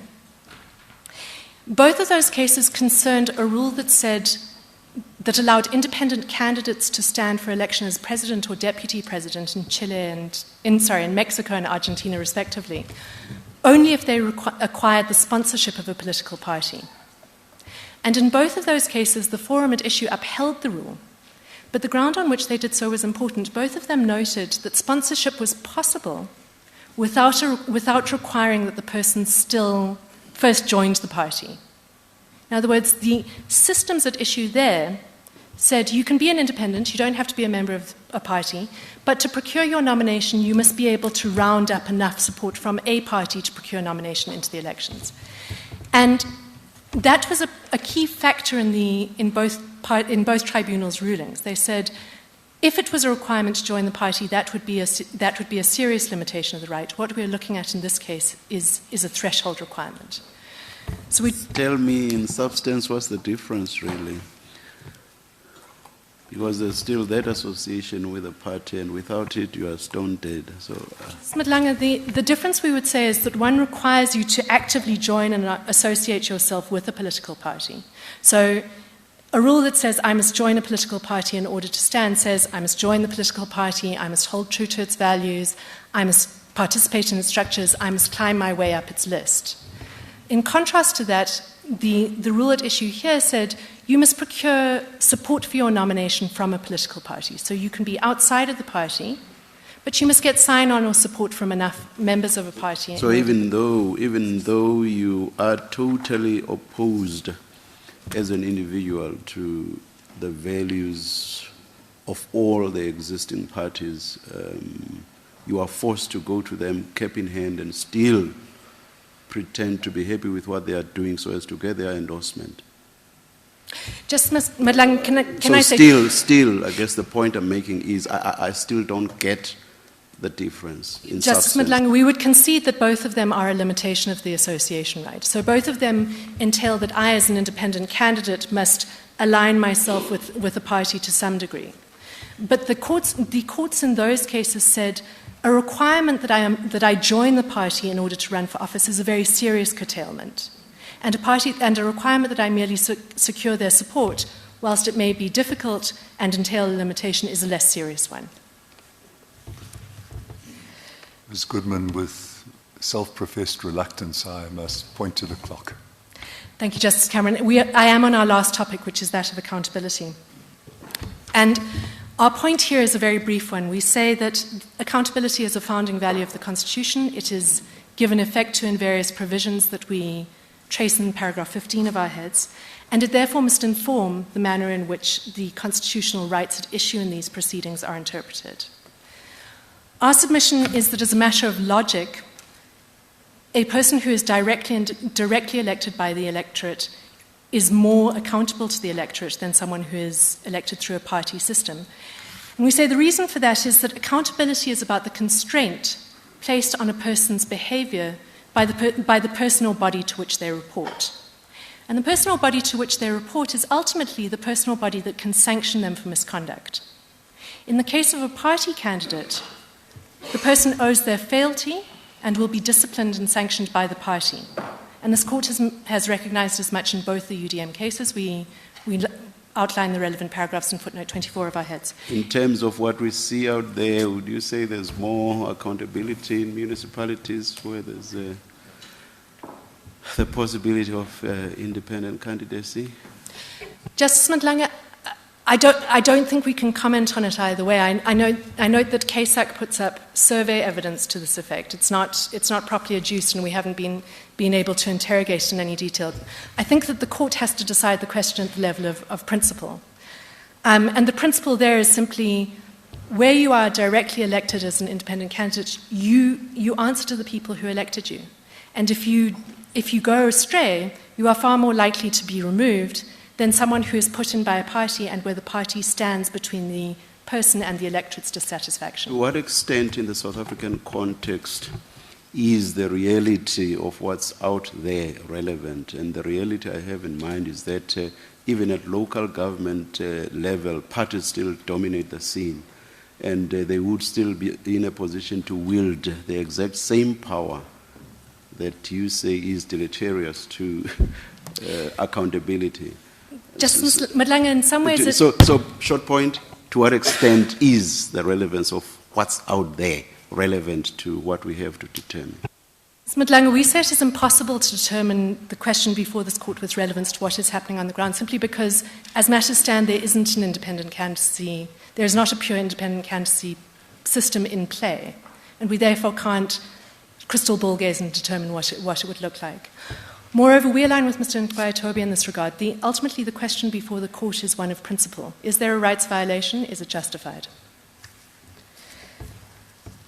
Justice Cameron, those are the three topics that we wish to address. On the topic of Outer's admission as amicus, we submit that the legal arguments that Outer wishes to advance are novel, that they are appropriate in these proceedings, and we submit also that it is an appropriate body to make them. The cases set out in the application for admission, very briefly, Outer is a civil society organization that is funded by ordinary South Africans and small and medium business enterprises that support its civil activism. Its aims include to promote public accountability and transparency in state operations in particular. And for the last few years, it has been very involved in governmental monitoring and interaction. It is involved in parliamentary monitoring, it advocates for public participation in government bodies, and it engages with local citizens to promote active citizenry. So we submit it is an appropriate body to be admitted, and in the circumstances we pray that it be admitted and its written and oral arguments be taken into account in the decision of the matter. Thank you, Ms. Goodman. Thank you, Justice Cameron. Mr. Magadi.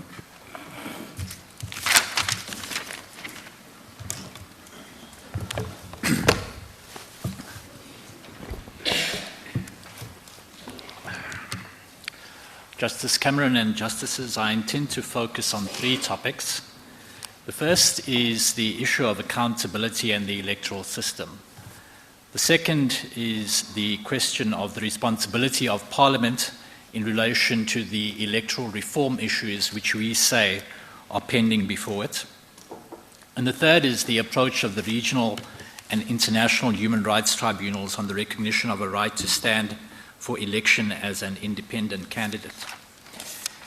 And if I may just at the outset on the question of, before dealing with the topic of accountability, and I know, and if I may just accept at the outset that my learned friend Mr. Nkwaitobi's very close textual analysis has taken some of the wind out of our sails on the accountability argument, which is more emphatic in their heads of argument. But we do believe that and submit that it is important for the issue of accountability to be addressed, because it seems to us, and we submit with respect, that from the way in which the application has been framed, that the question of accountability and its link to the electoral system is quite critical. The court will note that CASAC has not directly entered the fray on the question of whether the particular provisions of the Electoral Act are unconstitutional or not. Our focus has largely been on the consequences of the relief that is being sought by the applicants in circumstances where we say that the very issue on which they seek relief is pending before Parliament.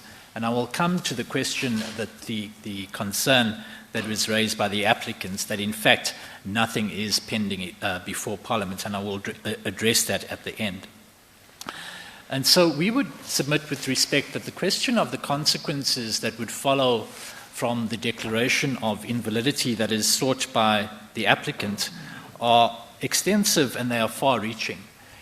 We do not intend to dwell on the issue of the legislative amendments that will follow from that. We have focused in the heads of argument on the question of constituencies. And it is clear that what the finding in the High Court by Judge Desai was that there was no alternative that was advanced on how provision can be made for independent candidates to stand in national and provincial elections other than through a constituency system. So we submit with respect that the question of accountability and the question around what the extent of Parliament's responsibility is in relation to the electoral reform issues that were before it in the course of 2017, following the submission of the high-level panel report, are relevant to whether this court will intervene in so far as the relief that is being sought by the applicant is concerned. But even if we are wrong on whether those submissions are relevant to the substantive constitutional challenge, we would submit that they are certainly relevant to the question of remedy, particularly in circumstances where the applicants contend that no case has been made out by the Speaker for the 36-month suspension of order, the 36 months within which they contend that it will be that will be required to address any defects with the electoral system. On the topic of accountability, if I may just preface my submissions on this by pointing out that as we understand the complaint of the applicants on this score, is that what the Electoral Act effectively provides is really a Hobson's choice. It provides a free choice, but it's a free choice only in the sense that only one thing is offered, and that is political parties. And the argument then, which then follows from that in relation to accountability, is that this detracts from the constitutional value of accountability, both at that level, but also in the sense that it ensures that the only persons that would then have a say, for example, on who would be on a political party list, would be party bosses. And the argument that's then advanced is that this is inconsistent with the constitutional value of accountability. May I say that we accept unequivocally that the Constitution in Section 1D makes it absolutely clear that those components, a common voter's roll, universal suffrage, are all directed ultimately at ensuring accountability. So it is not possible to delink accountability in principle from the manner in which the electoral system has been structured. The difficulty, though, at least insofar as the present case is concerned, is that it's not immediately obvious that a different system, a system where independent candidates may be elected directly by the electorate, will necessarily lead to more accountability.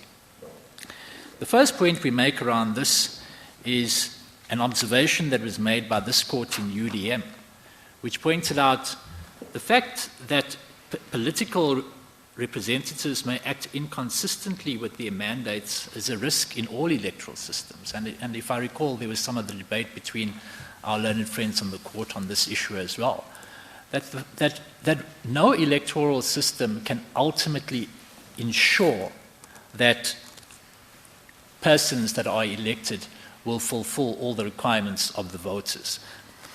And if we accept that that is so, we then also have to take into account in CASEC submission is that the issue of accountability has got many components to it.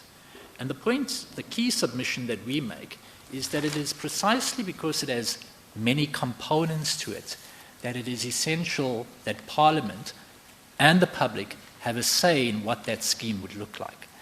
The electoral task team itself recognized this point, and we addressed this at paragraph 8 of our heads of argument. And if I may just give you the reference in the record, it is the record of proceedings submitted to court, reports, page 24, paragraph 3.2.2.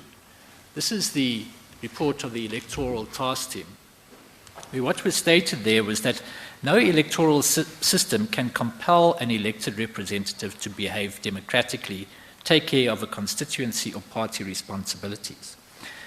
And then goes on to say that insofar as these issues may relate to accountability, additional measures, policies, rules, or regulations are needed to operate alongside or parallel with an electoral system. And that submission really lies at the heart of our submissions. That statement lies at the heart of our submissions around the question of accountability. That it is critical, insofar as electoral reform is concerned, that accountability as a whole is subject to public participation. That the question is not simply, and we accept, and I will come to the point, that the issue before the court is a constitutional challenge to the validity of a specific statutory provision. But that constitutional challenge is brought in the context where the applicants say that what has caused this problem is a lack of accountability. And the point that we make, and we refer to this and we accept, the point that we make at paragraph 9 of our heads is not for the court to find that as a matter of fact, if one looks at the local government system, one cannot conclude that that system is accountable either. The point simply is that it is not an obvious conclusion. It is not an obvious conclusion that a link between direct election of representatives will necessarily lead to more accountability. The point is that it is debatable, and that it is precisely because it is debatable that we submit it is necessary for Parliament's role in that process to be accorded the necessary respect in the process.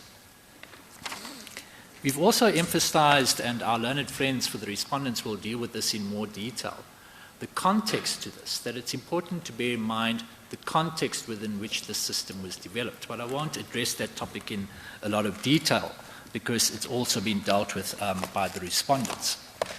One of the other points that is made in the study that we referred to by Professor Friedman is that one would have to interrogate, for example, when one says accountable to whom? Accountability in the context of a constituency system may well mean a constituency system in which voters would have different priorities. It cannot necessarily be assumed that in one constituency voters would have one particular point of view or one issue that they would want their representatives to prioritize. So the point is not that it is because of these different dynamics of accountability that this court should decline to enter or consider the constitutional challenge. The point simply is that it is precisely because it has so many different dynamics and components to it that if this court will take that into account, A, in considering whether it is appropriate to intervene on the basis of what this court said in Doctors for Life. But even if that is not so, even if the issue is only relevant to the question of remedy, we submit with respect that it would have a direct bearing on the order that is sought regarding the time period within which the order of invalidity should be suspended. Our second point relates to the responsibilities of Parliament with regard to the electoral reform issues. And here we source our submission in section 42(2) of the Constitution. And what that provision provides for is that the National Assembly is elected to represent the people, ensure government by the people under the Constitution, does this by choosing the President, and the point that we emphasize, by providing a national forum for public consideration of issues. And certainly one could not think of a more important issue, particularly because it directly implicates the composition of the National Assembly, the composition of our system of multi-party democracy, than the question of electoral reform. Parliament established the high-level panel, and the high-level panel's report was filed in November 2017, and we deal with this the high-level panel tabled its report in November 2017. And one of the recommendations, and this is dealt with in the papers, related to this issue of changes to the electoral system. We would submit with respect that Parliament has a responsibility to ensure not necessarily that the recommendations are acted on, because Parliament must consider the recommendations, and if, depending on the nature of the public participation, those recommendations are accepted, then they will continue into a legislative process. But certainly Parliament has a responsibility to consider those recommendations. We know from the latest affidavit, and I'm not sure whether there'll be submissions to you on this, the latest affidavit of the Speaker suggests that the effect of the rules was that business that was pending at the time that the last Parliament dissolved can only be placed back on Parliament's agenda through a motion to that effect. Now, what the Speaker does say, and one must accept we accept that that is indeed what the Speaker says will happen, is that when Parliament returns on the 20th of August, the question of the recommendations of the high-level panel will be considered. So our submission on this issue is that this Court has repeatedly said that the design of the electoral system itself is a matter for Parliament. And none of the parties dispute that particular proposition. In Doctors for Life and the series of cases that then followed from that, this Court emphasized that in circumstances where the matter that is before Parliament intensely impacts on constitutional rights, that has a bearing on the extent to which the level of public involvement that would have to take place to ensure that that legislation, as Judge Sachs said, is legitimate in the eyes of the people. We submit with respect that the same would apply in circumstances where the electoral reform process has a history before Parliament. We accept that there are difficulties, and the applicants may well have a good ground of complaint in relation to the delays that took place regarding the manner in which that issue should have been dealt with. But we submit that the effect of Section 42(3) of the Constitution, the effect of the Speaker having established the high-level panel itself, means that that issue must be on Parliament's agenda, and Parliament has a responsibility to address it. Finally, the submissions that we have made on the foreign jurisprudence. If I may just make 2 points at the outset on that. The first is an obvious one, which is that Section 39(2) of the Constitution requires the Court to take into consideration the provisions of international law in giving effect to an interpretation of the Constitution. The second point is that the approaches of these regional human rights tribunals, and I will take the Court very briefly through some of the approaches that have been taken in the African Court as opposed to the European Court.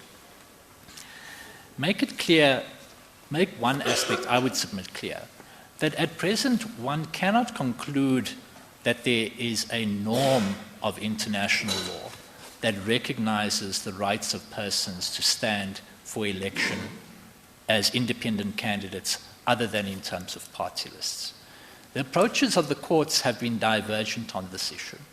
We accept that in the Tanganyika Law Society case, the conclusion of the African courts dealing with the interpretation of those particular provisions of the Banjul Charter held that there was a violation of the rights to freedom of association. One of the dissenting judgments in that case indicated that the fact that the individual was compelled to join a political party did not in itself amount to a violation of rights, and would only do so, there can only be a violation of these provisions if they are considered as unreasonable or illegitimate limitations to the exercise of the rights enshrined in the provisions. The European Court seems to have taken a different approach, and we emphasize one aspect of that approach in our heads, which is that it has emphasized repeatedly in a range of cases dealing with disenfranchisement from Hearst and so forth, that states, generally speaking, are accorded a wide margin of discretion when it comes, what they describe as a broader margin of appreciation in circumstances where the issue relates to the determination or the application of a state's electoral system. They have also emphasized that the question is context-specific, that one must take into account the history of a particular country and the dynamics of that particular society before making a determination.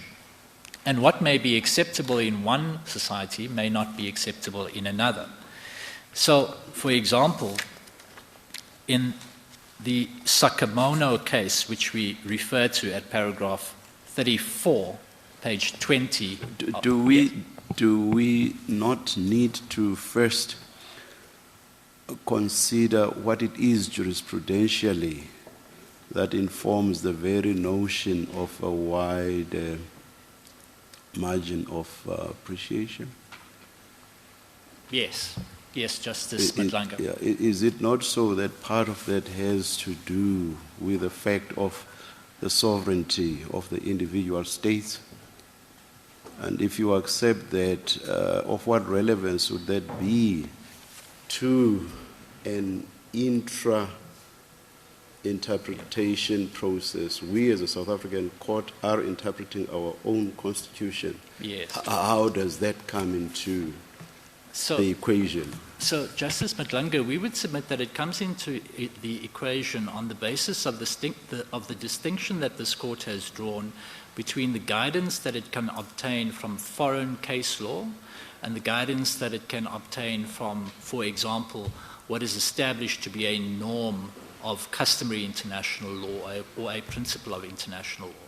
The point that we make at the outset and that we make at the conclusion of our heads of argument is that the argument as we understand it on the international law argument by the applicants is that the exclusion of independent candidates in these circumstances by reference to what was said by the UN Committee in the general comment is inconsistent with the international law.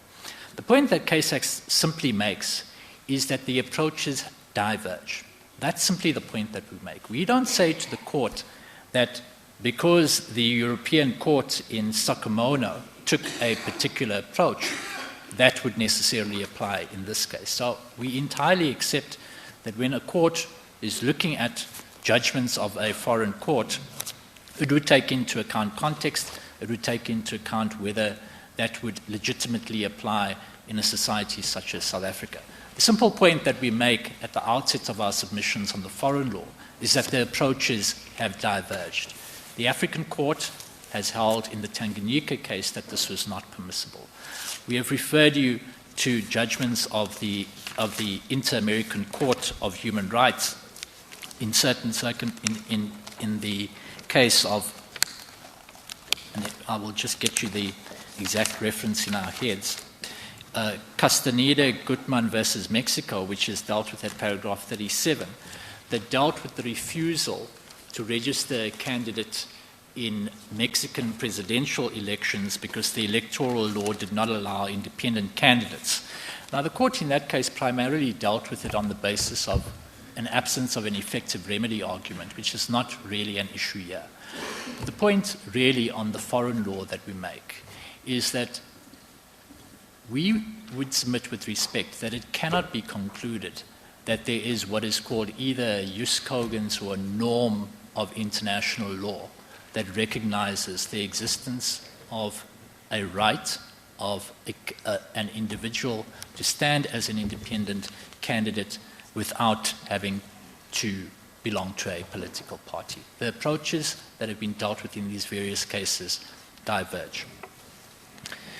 The one last point that we would make, and it is really just a summary of what we submit as the essence of CASAC submissions on the approach to this particular case and the importance that Section 42 attaches to this being an issue that Parliament is required to facilitate and debate, is a reference to the judgment that I just quoted at page 37 of our heads.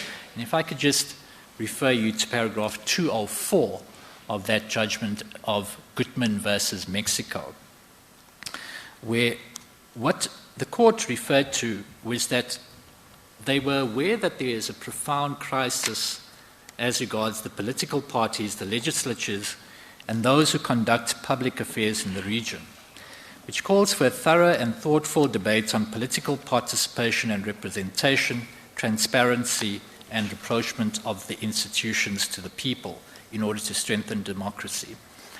And the important point that we just want to emphasize is that the court then points out that civil society and the state have the fundamental responsibility to carry out this discussion and make proposals to reverse the situation.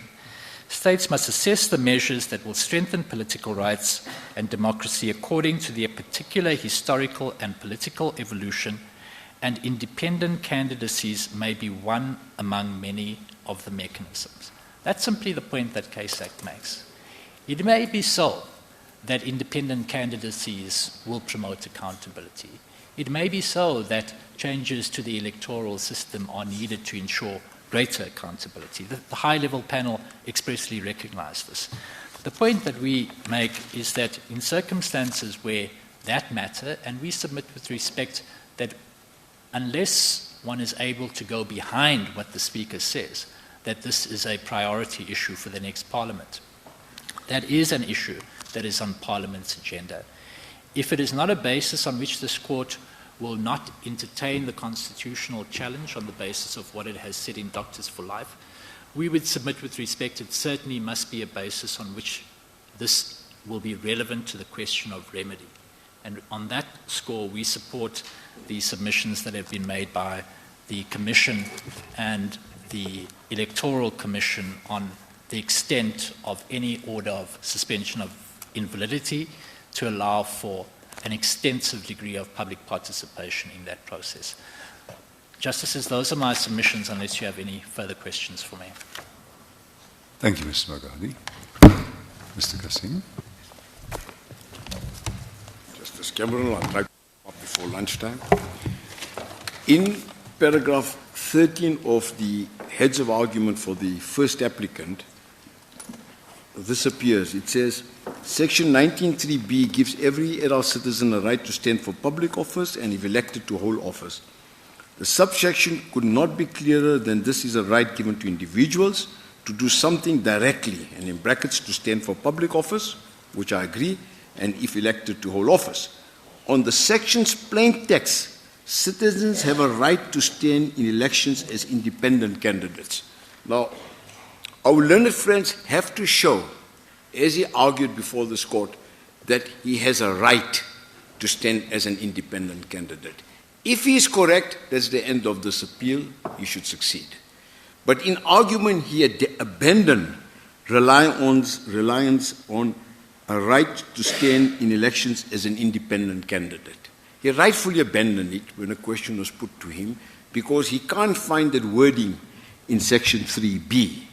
He has to import that wording, and he hasn't made out a case on the basis that it's an implied criteria to sustain the structure of the Constitution.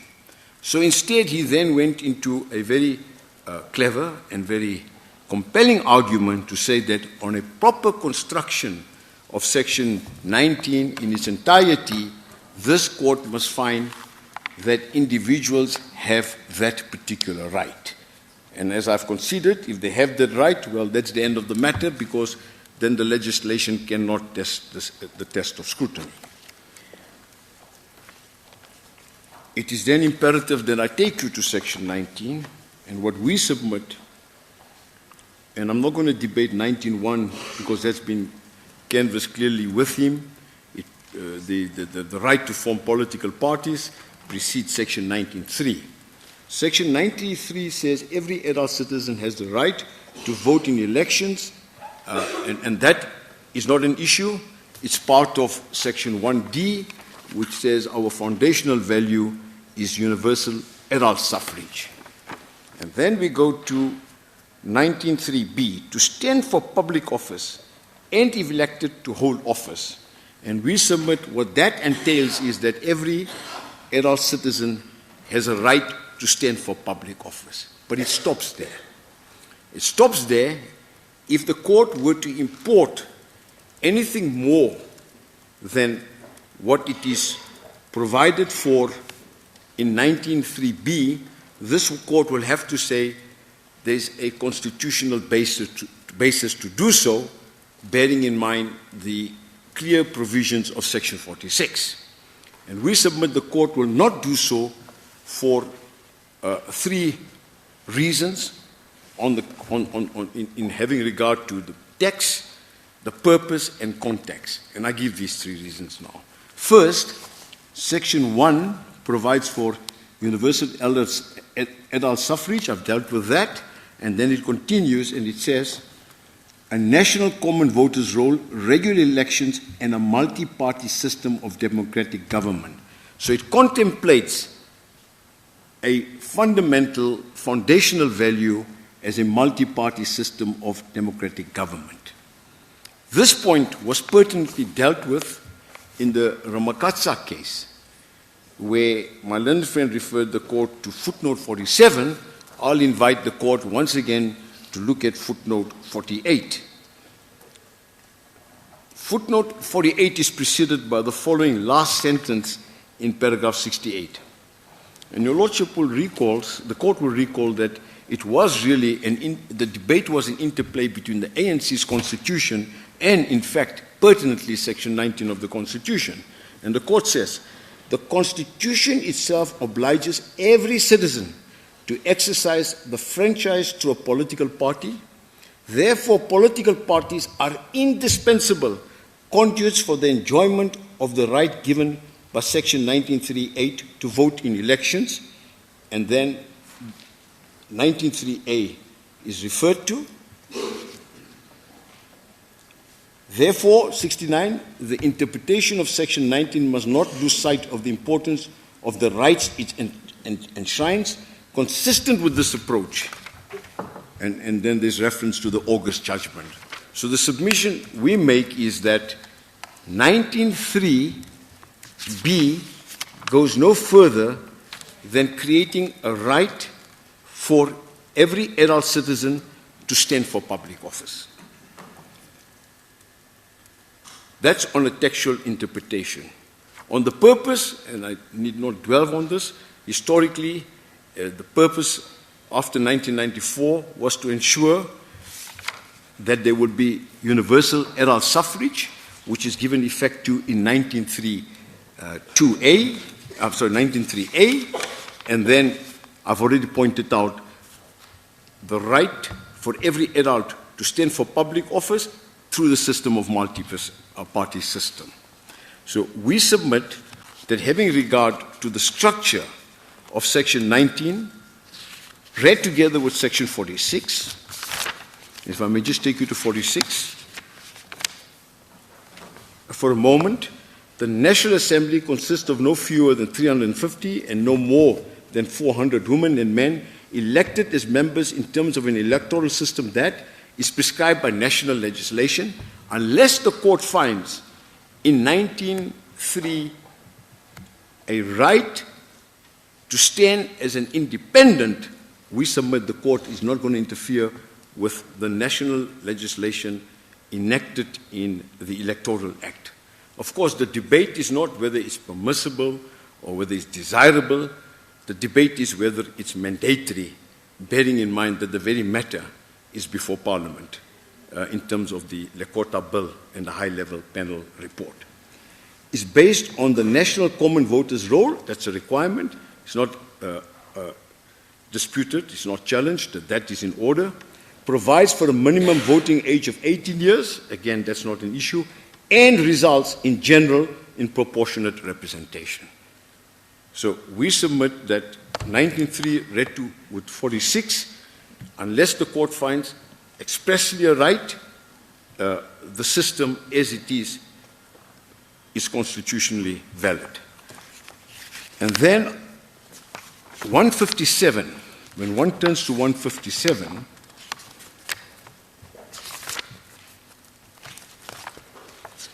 where there's a deviation from Section 46, providing for ward representation, the court will bear in mind that 157.2 says, the election of members to a municipal council, as distinguished from national and provincial, as anticipated in subsection 1A, must be in accordance with national legislation which must, that's peremptory, prescribe a system A or of proportional representation as described in paragraph A, combined with a system of ward representation based on that municipality segment of the national common voters roll. And the point I simply want to make is that specific provision is made in 1572B for a different scenario as far as municipal elections are concerned, as opposed to provincial and national legislation. So we would submit that on a proper construction of Section 19, it is a quantum leap, despite my learned friend's very compelling argument, it's a quantum leap to find that 19.3b must be interpreted to stand for public office to mean to stand for public office as an individual. If he has no right flowing from Section 19, then the case for the applicants with respect must collapse. That is the submission we make on the interpretation. I'm not going to deal with context. Everybody has dealt with context. Context means one will look at Section 1914 in the background of the developments since 1994.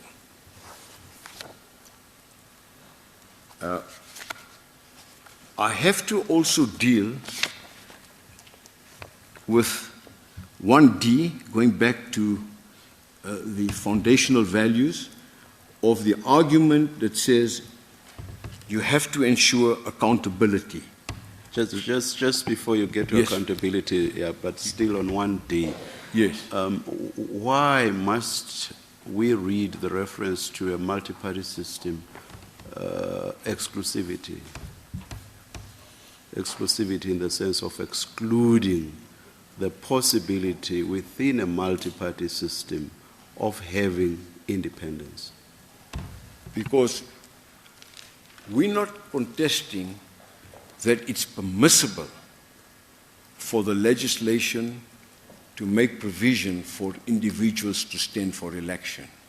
We're not saying it's not permissible. And I go further and I say it may even be preferable, it may be prudent, but for them to succeed, they've got to show it's a mandatory provision. So if they show a right in Section 19.3b, then I accept, it doesn't matter what the legislation says. This court will then pronounce that there's an infringement of a constitutional right and leave it for the legislature to remedy that infringement. But once he cannot show a right, then he's talking of a preference system, then that's for the legislature to do. That's Parliament's job, not the court's job. That's the submissions we make. So I'm not saying multi-party system excludes facilitating individuals for standing for Parliament. I'm not arguing that. Legislation tomorrow can change. They might follow the Lekota bill, which my learned friend pointed out at page 163 of the papers, which starts off by defining what's an independent candidate, somebody who's not standing through any political party. If that bill goes through or the high-level combination report is enacted, in fact, it will make provision for individuals within a multi-party system. But I'm submitting that it's relevant to demonstrate that he hasn't got a fundamental right measured against the dictates and foundational values of the Constitution. I hear you. Now, just for assistance at an interpretative level, but still on the same section, would it be correct to interpret 1D to say no more than that in South Africa, we do not ever want to see a one-party system? Yes. Which would mean that this says nothing about what system ultimately we should have in the sense of terms of if proportionality, does that include independence, or is it an independence, and so on and so on, all those ramifications. But what we do not want to see is a one-party state. and that it says no more than that. Would such an interpretation be correct or not? I would submit it will be a correct interpretation. But it seems to me that the legislature drafted the Constitution in a manner in which it preferred a political party system, multi-party, because of the historical context, and then goes further and leads it to national legislation. And this court obviously will interfere if it finds there's a right that's infringed by the national legislation. But until you establish the right, I'm submitting there's no need to interfere. I go no further than that. Mr. Kasim, yes, sorry. Justice. Would you accept that the starting point would be to interpret Section 19 in its own terms to determine the content and scope of the rights it guarantees? And in doing so, I accept that you can look at the values at that stage of interpretation. But are you required also to look at the framework that facilitates the exercise of those rights at the time you are interpreting Section 19 to determine its content and scope? Justice Jeffter, I would submit that you look at Section 19. If the right itself clearly flows from Section 19, well, that's the end of the debate.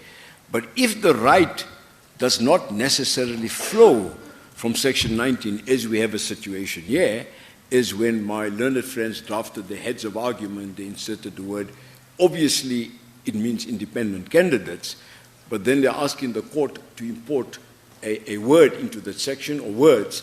Then you look at the context, and the context will then look at Section 46 or 152, 2 or 3, 152.2. So to answer the question, if the section itself makes it clear, then I would submit that's the end of the matter, as would universal suffrage. Everybody who's over the age of 18 has a right to vote. That's the end of it, every citizen. But when it comes to standing for office, it's all that flows from that is every individual above the age of 18, South African citizen, has the right to stand for public office.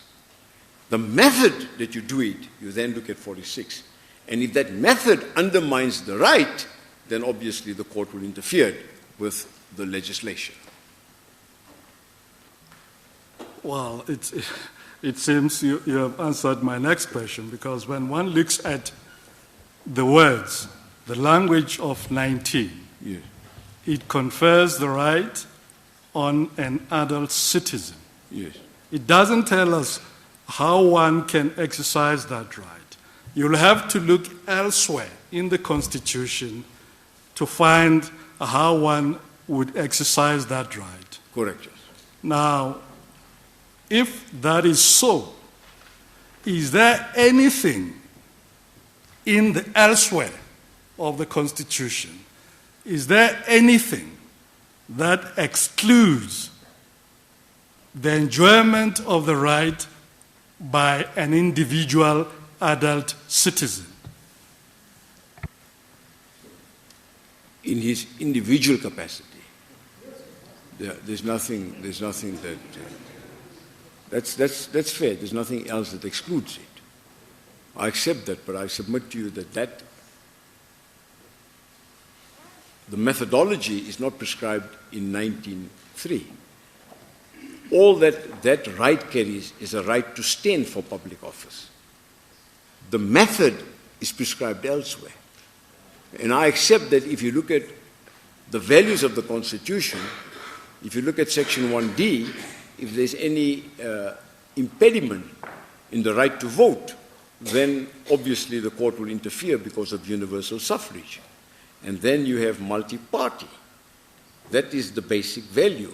And then the legislation provides under, say, in the Schedule 1A of the Electoral Act and Section 57A that you do this to a party system. Would you also agree that the exercise of the rights through political parties is not provided for in Section 19? You have to go elsewhere. Yes. And say, this right can be exercised through political parties. Is that correct? Well, the Section 46 says that it's within the function of national legislation. Yes. Yes. Now, I then have to deal with the other foundational value, and that is the accountability. Now, it is attractive to say, in the South African context, that party members, from their conduct, and I take it no higher than that, believe that their loyalty lies to the party. It is a sad reflection that civil servants, on many occasions, in the execution of their functions, forget that they owe their loyalty to the people of South Africa and the diligence and duties not to the party they serve. Now, that is a compelling argument. But on the other hand, it is for the public, the voting public, to decide. And political parties are accountable to the people of South Africa. And you've seen the research done insofar as ward councillors are concerned when it comes to service delivery, the Friedman research. They do not necessarily hold ward councillors liable for service delivery. That seems to the import of that particular research.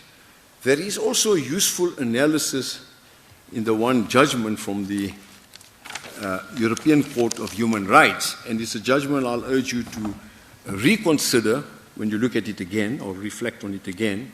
That was the applications brought by 91 Italians. And the nub of the challenge is to be found in paragraph 5, where they were arguing that the blocked or a closed list system of candidates put up by political parties was offensive to Article 3, which is dealt with in paragraph 38 of freedom of expression in this particular country and in their constitution. And what is really relevant, just 2 paragraphs I want to briefly to reflect on, is paragraph 58, which may be symptomatic of a real result when it comes to accountability of what happens in modern day world. The government argues that in this case the interference with applicants' rights under the provision of electoral discipline into question is in line with legitimate aims. For example, those of outward tricks and intimidation of criminal organizations aiming to infiltrate the center of political power, prevent trade, invoices, and debt of candidates to finance the election campaign, encourage the presence of candidates with specific skills. And I was reading a book the other day on the tobacco war in South Africa, and I can see when you call it accountability, people will be put up, lobbying groups will be put up, and the accountability will be to constituents not necessarily upholding the values of the Constitution. This case, contrary to what my learned friend says, the way I read it, the court in fact found that there was nothing wrong in the system which is similar to ours in paragraph 64. In these circumstances, and given the wide margin of appreciation enjoyed by states in this matter, and the need to appreciate the electoral legislation in the light of political evaluation and historical factors and functions policies specific to the concerned country, the court cannot conclude that the establishment of a system of closed lists was arbitrary or otherwise contrary to the requirements of Article 3 of Protocol 1 in view of the purpose of this particular case. So I submit that accountability not sufficient is put in the papers for the court to actually make a judgment call. Finally, our learned friends also relied on Section 25 of the International Covenant on Civil and Political Rights. South Africa is a ratified signatory, but the cause of action is not enforcing the obligations of South Africa to an international treaty, so at best for them, it will be viewed as foreign law, and there the test is set out in paragraph 31 of the judgment of Mr. Justice Froneman in the Fetal Assessment Center case, which this court is no doubt aware of the principles.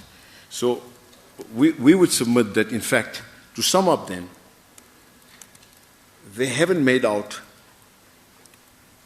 a rights, and my learned friend for the first applicant was correct. He says this is a rights case, because if he makes out a right, then the relief must flow where this court will say a constitutional fundamental right has been infringed, and Parliament must remedy it. If it doesn't make out a right, then this court, with great respect, will not interfere in a matter which is pending before Parliament, and they complained of delays, but nothing stopped them from bringing an application for a mandamus to compel Parliament to act appropriately or to do what is necessary in the political domain to ensure that the reports of the high-level report or the findings of the high-level report and the Quota Bill receives full ventilation in Parliament, that there's a consultative process, that the people of South Africa can decide the way forward on what is really a political issue. Those are my submissions. Thank you, Mr. Kassim. Mr. Butler.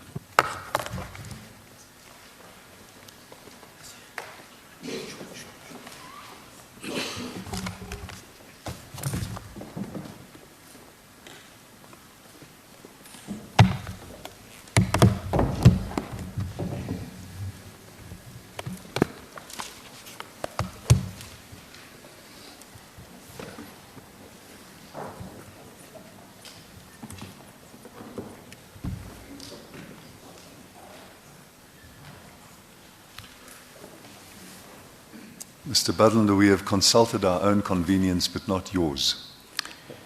Justice Cameron, I'm certainly happy to continue. Thank you. We're delighted. Thank you. Thank you. It does rather remind one of the batsman who has to come in just before the lunch break, and he hopes that he survives till lunch, but hopefully that won't be a difficulty. Justice Cameron, we have listened carefully to the debate that has taken place between the court thus far and our learned friends who preceded us thus far. And we certainly don't propose to repeat what has been said, although there are certain issues which we will need to elaborate on. We submit that the key question before this court is as follows. In determining whether independents are to be permitted to run for office, does the Constitution make this choice for Parliament, or does the Constitution leave the choice to Parliament? We do not come here to argue that there is no possible system that would allow for independents to run which could ever be designed to comply with the Constitution. We don't say that there is one, there isn't one, because that's not the issue in this case. We conceive that it might be possible to design a system that allows for independents to run, that complies with the provisions of the Constitution. But what we do say is that the Constitution leaves that issue to Parliament.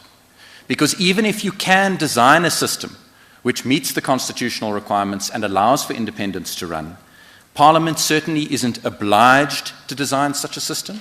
It's not required to design such a system. Instead, the proper position is, as this court has made clear in case after case after case, the electoral system is one which is to be prescribed and designed by national legislation, and the details of the system are left to Parliament. That is this court speaking in New National Party at paragraph 14. Or again, that Parliament has the constitutional authority and duty to design an electoral scheme to regulate the exercise of the right to vote, and that this is apparent from section 46, 105, 1 and 157 of the Constitution. That's this court again in A Party at paragraph 6. Or that the design of the electoral system is, quote, a matter that lies peculiarly within Parliament's constitutional remit. That's this court a third time in A Party at paragraph 80. So our submission is that, and it's something that we as constitutional lawyers, myself particularly, sometimes forget, the Constitution doesn't deal with everything. It leaves some issues to Parliament to determine. And we submit that this is such an issue. It is an issue that the Constitution leaves to Parliament, and it cannot be said that the Constitution requires this. We are going to address the arguments advanced by our learned friends, but in doing so, it's important just to give an overview. There are two rights which are at play. There is the Section 19 right to political rights, which was addressed by our learned friend for the first applicant, and we'll deal with it in detail. And then there is the Section 18 right to freedom of association, which was addressed by our learned friend for outer, and we'll deal with that in detail. But if the applicants can't come home on either of those rights, then their case must fail. Because all of the structural provisions, what were called the structural provisions, 1, 46, 47, and so on, that were relied on by the applicants, they don't say really or forcefully that those give them a cause of action. Their arguments are mainly devoted to showing that Section 1 and Section 46 and Section 47 and 105 don't stand in their way. That's mainly the argument advanced by the applicants. And that's fair enough. But the point is that even they don't find a hook for their argument on those provisions. Their case rests, and I think it's been fairly argued to that extent, on Section 19, political rights, or Section 18, association rights. And if neither of those rights give them the right concerned, then we're not into limitations, we're not into reasonableness, we're simply not out of the starting blocks.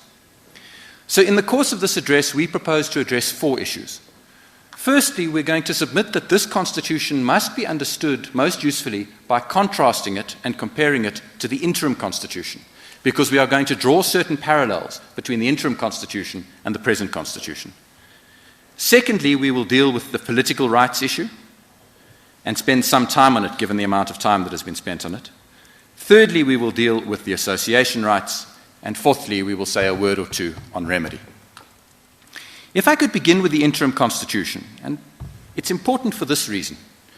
I'm going to read to the Court the relevant provisions of the Bill of Rights under the interim Constitution. And I'm going to submit to the Court that they bear, some of them are identical, and some of them bear a striking similarity to the provisions we're presently dealing with. And that is important, and if I can just telescope the argument, because the interim Constitution didn't allow for independence to run. Everyone accepts that. So the argument that we're going to make is that when you look at those rights, it's peculiar that for the applicant's argument to succeed, the meaning of the same or very similar words would have had to change when the new rights were enacted in the new Constitution. So Section 17 of the interim Constitution dealt with freedom of association, and it provided every person shall have the right to freedom of association. In other words, it is effectively in identical terms to the present right. Section 21 dealt with political rights. This is of the interim Constitution. And it provided, 1, every citizen shall have the right to to form, to participate in the activities of, and to recruit members for a political party. B, to campaign for a political party or cause, which is a point that was made earlier, and C, to freely make political choices.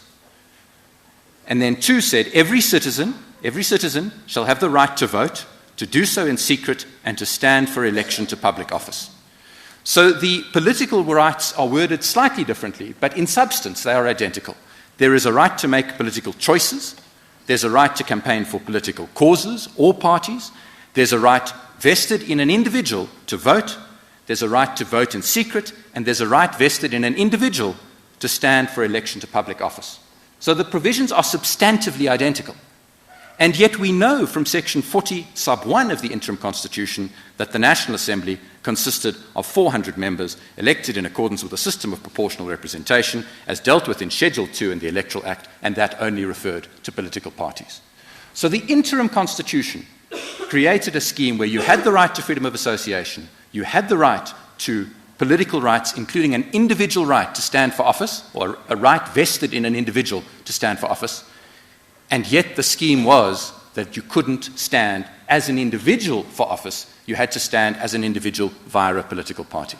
That is the scheme of the interim Constitution. We now come to the final Constitution. And the final Constitution, or the 1996 Constitution, and that Constitution replicates the association right verbatim. It replicates the political rights virtually verbatim.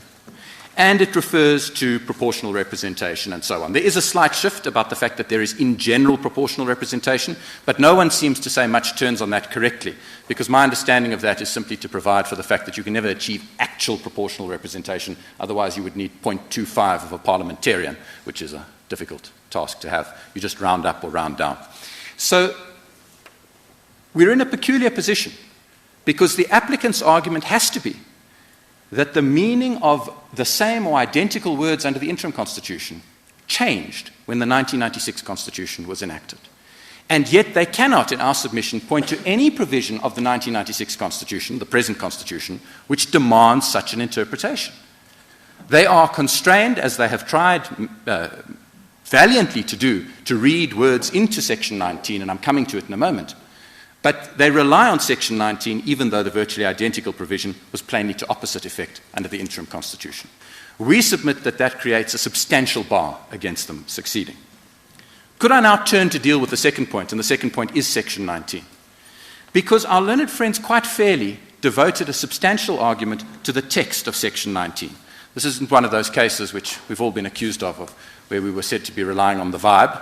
Our learned friend for the first applicant quite rightly focused on the words. But with great respect, we submit that he erred in his conclusions.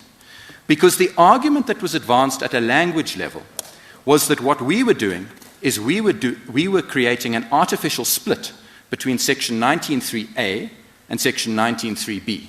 He said that they both vest in individuals, they both qualified by the same preamble, every adult citizen has the right, and he said we were creating an artificial split. If he were right on that, that would be a problem, but with respect, he's wrong. And the reason he's wrong is that, in fact, we are doing exactly what this court told us we had to do in New National Party. Because in New National Party, and we've quoted it for the court at paragraph 26.2 of our heads, this court held that section 19.3a confers a right to vote in free and fair elections in terms of an electoral system, prescribed by national legislation, and the details of the system are left to Parliament. We say that precisely the same applies to 19.3b. It confers a right on an individual to stand for public office, and if elected to hold office, but that right is a right in terms of an electoral system prescribed by national legislation, and the details of the system are left to Parliament.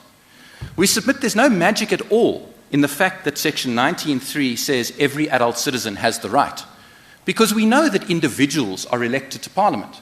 We're told that by section 46 and section 47 and 105. Individuals sit in Parliament, not parties, and for very good reason, as this court has made clear in judgments like UDM. We don't have a system. I remember in the secret ballot debate, there was a long debate about, well, if we're just going to allow parties to control, why don't we just say the ANC can cast 66% of the votes and the DA can cast 20%? And of course, the answer given by this court in its judgment was that's not the way it works. Even though the ANC has 66% of the MPs, it's 66% of the individual MPs. So individuals sit in Parliament, and individuals run for Parliament in accordance with section 19.3b. But it doesn't follow that the fact that we have individuals running for Parliament, or that they have a right to do so, means that they can run as individuals without a political party. They have a right to stand for public office, individuals.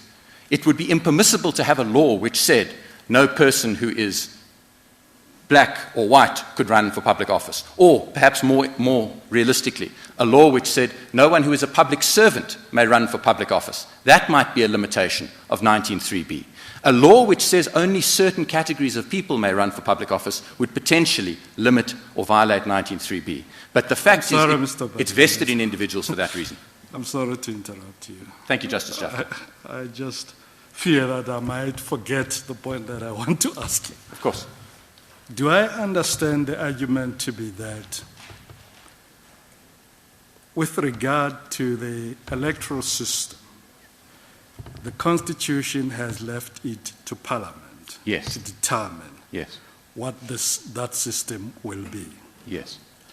But that does not mean that the Constitution has left it to Parliament to determine what Section 19 means, its content and its scope. What Parliament has instead is the obligation to promote and fulfill the realization of the rights in Section 19. Yes. So I just want to understand how, if you're going to get to it, you said, the interpretation of Section 19, assuming that we are not with you on the interpretation of Section 19, we adopt the interpretation by the applicants of the section.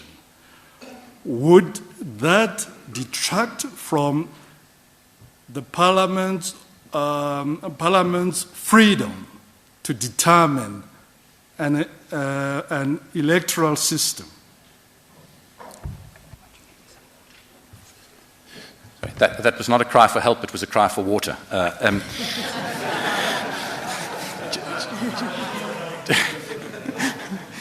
Justice Jafta, if this court concludes that Section 19 vests in every individual the right to run for office, either via a political party or as an independent, then of course that is, in a sense, the end of the debate, because then Parliament's choice is constrained, and it's constrained by Section 19, and you're quite right with respect that it's not Parliament's job to determine what Section 19 means. But we're making a slightly different point. We're submitting that Section 19 doesn't confer that right, that the purpose of Section 19 is not to say you're entitled to run as an individual.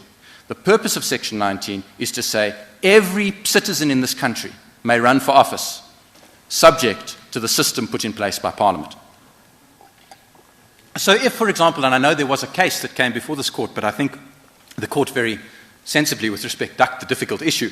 There was a case which said public servants couldn't run for local government or national government.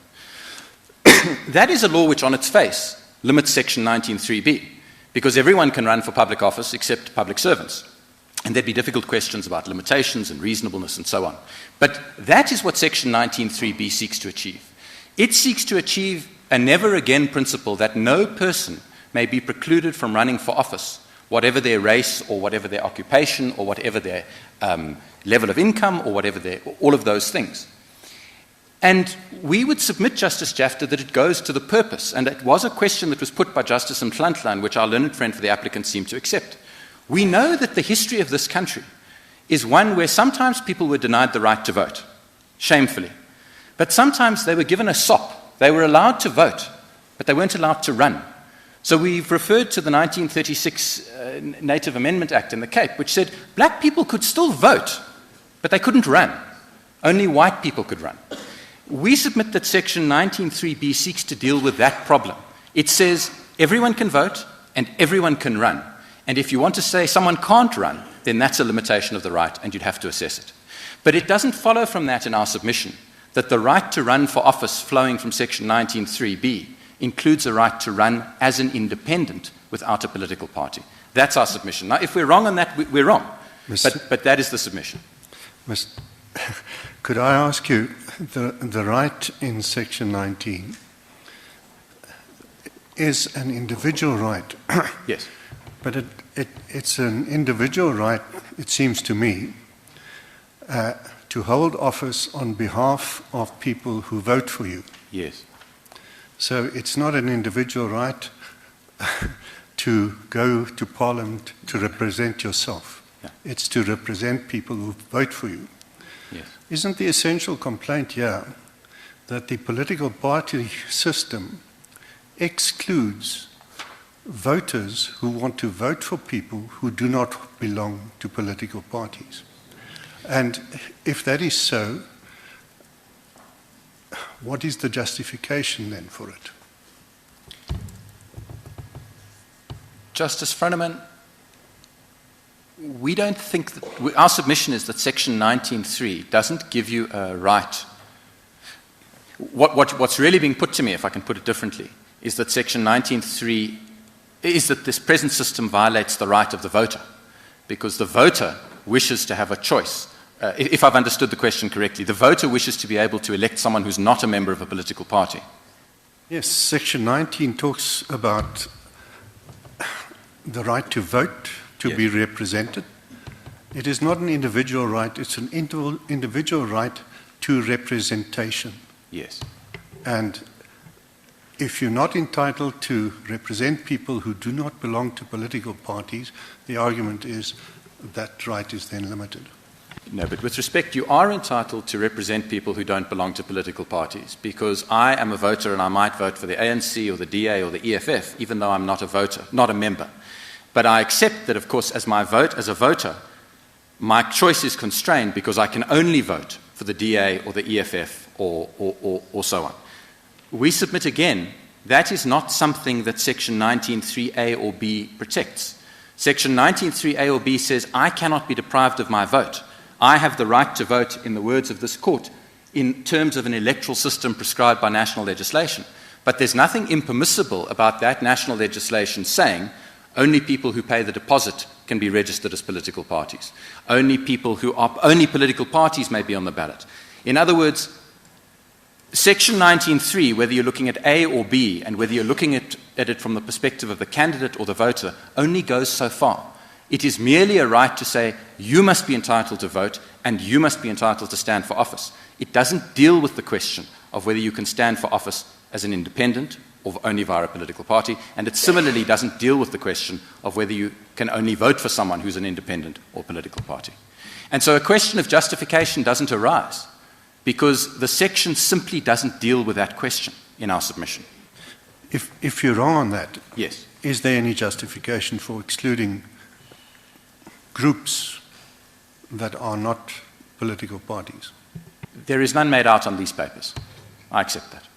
And I think that is where we are. And in fairness, it would be difficult to make one out, because it would be there's so many ways one could try and remedy it that it would be difficult to do it in the abstract. But the short answer is there is no case made out on limitations, and I don't seek to advance a case on limitations. My case is different. My case is that the applicants have not succeeded in overcoming the threshold inquiry. They haven't demonstrated a limitation of a right, and therefore that is the end of the inquiry. And I suppose you accept, Mr. Badlender, that because we are interpreting rights in the Bill of Rights, we have to give the language a generous interpretation. We do, Justice Jafta. But I'm sorry. I heard you when you were responding to the question by Justice Froneman that if, as a voter, you are not given a chance to vote for a representative of your choice, then the right to vote to you as a voter is constrained. Or did I misunderstand you? No, with respect, I don't accept that a voter I accept that the language must be construed generously, although we all know that there's limits to what generously means and context and all the rest, but I don't accept with respect that saying to a voter, our political system only allows parties to run, not individual candidates, constrains your choice to vote in a manner that limits Section 19.3a or Section 19.3b. It does mean, as a matter of practice, of course, that there will be only political parties on the ballot paper, but I submit that that doesn't amount to a limitation of the Section 19.3a or b right. But doesn't the right to vote entails the right to make the choice of the person who's going to represent you in Parliament? It does, Justice Jafta, but it entails I'm sorry? I can see the flies assisting me, Justice Jafta, by putting you off. It does entail a right to choose who will represent you in Parliament, but it entails the right to choose who will represent you in Parliament in terms of the system prescribed by national legislation. I accept that, but yes. Let's put aside the system, because we get to the system when we exercise the right. Yes.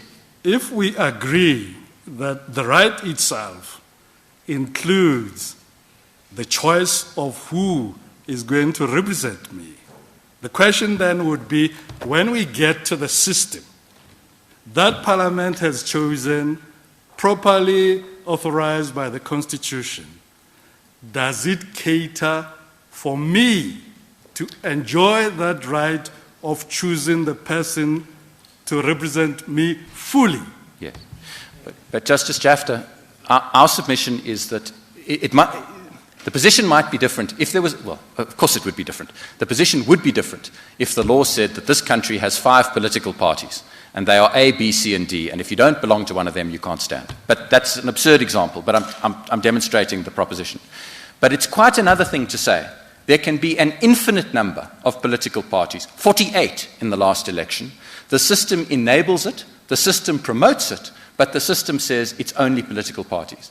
That, and then the right to vote is the right to choose between those 48 political parties. And if you find one you like, you vote for it, and if you can't find one you like, you spoil your ballot, or you elect not to vote. But it doesn't limit your right to say, I would prefer not to vote for any of those 48 political parties, I would rather vote for Mr. Smith. That is not the way, with respect, a voting system works, and it's not what Section 19 requires of Parliament. You see, Mr. Badlender, what really worries me is this. On the system that says you can only get to be represented in Parliament through parties, as a voter, I may like the manifesto of Party A and vote for Party A, but it depends on Party A. It depends on Party A to determine who within its members is going to be my representative. And at times, it might be somebody that I would never vote for. Yes. But Justice Jafta, with respect, that is the structural scheme of our Constitution. Because what cannot be doubted, what cannot be doubted, is that our constitutional drafters, for better or for worse, adopted a constitutional structure which said, in general, proportional representation on the basis of a list system. Now, many of us may not like it, and many of us may wish it was different, but the mere fact that you adopt that system and that Parliament gives effect to it in the way it has doesn't mean there's a limitation of the right. And your remedy with respect, Justice Jafta, if you are the voter who comes to the booth and says, actually, I don't like any of these people, your remedy in the short term is to spoil your ballot or to decline to vote, and your remedy in the long term is to register your own political party, as 48 parties did. And I'm going to come in a moment to the registration of political parties regs, which demonstrate how easy it is in our system to register a political party. But I don't want to spoil my vote.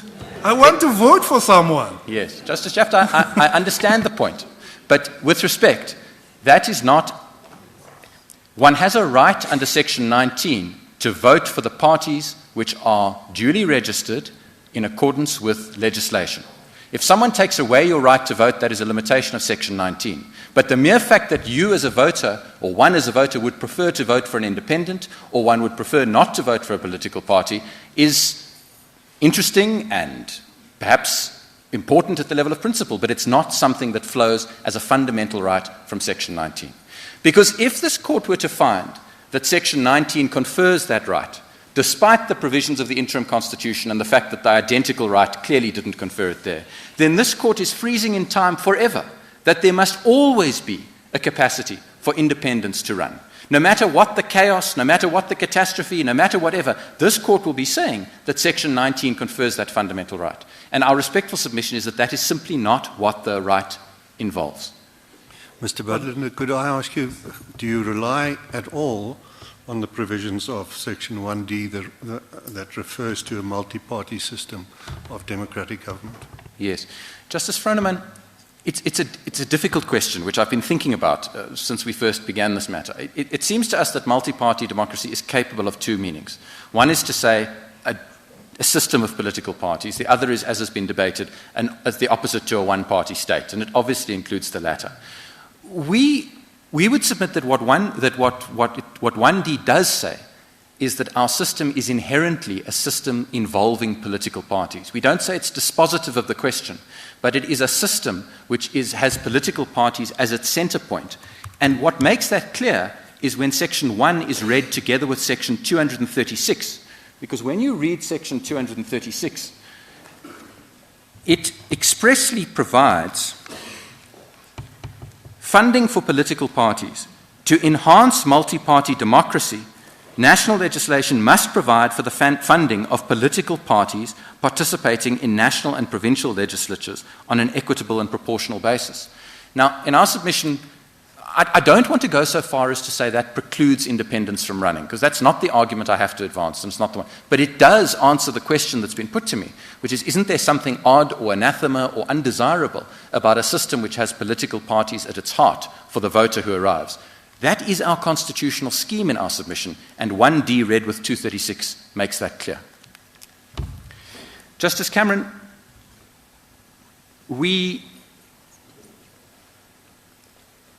Sorry, if you would give me a moment, I just want to collect see the points that I've raised.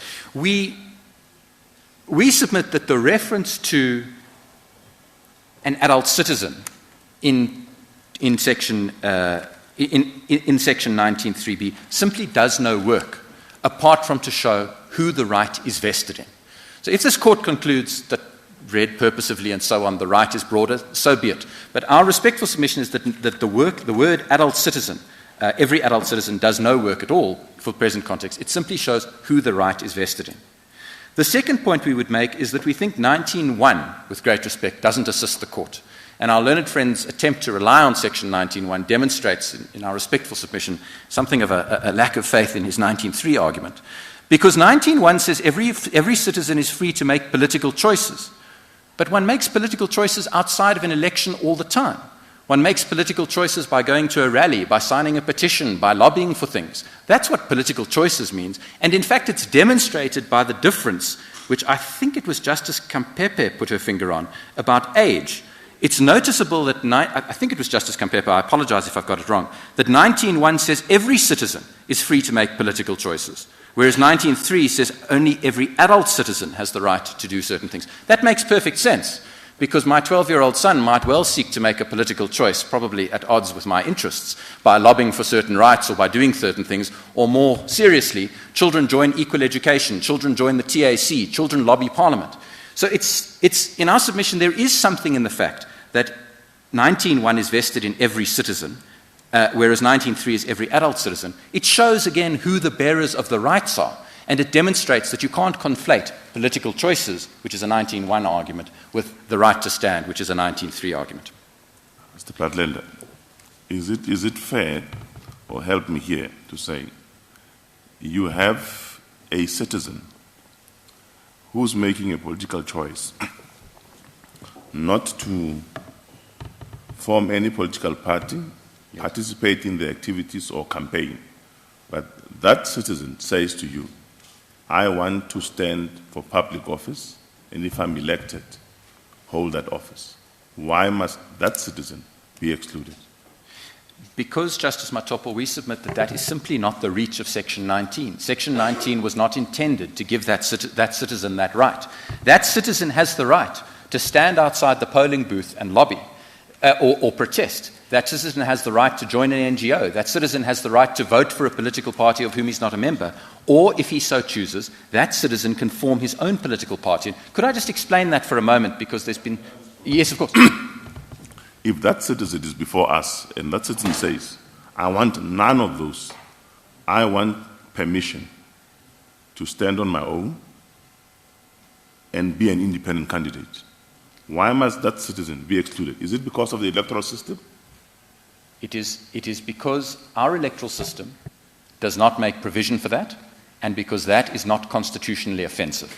It might be a good idea, a bad idea, an indifferent idea, but it is not constitutionally offensive for our electoral system prescribed by Parliament to make that. And the point I was going to come to, Justice Matopo, is, again, it might be difficult, and one must understand some of the foreign jurisprudence in that light, where it is impossible to form your own party.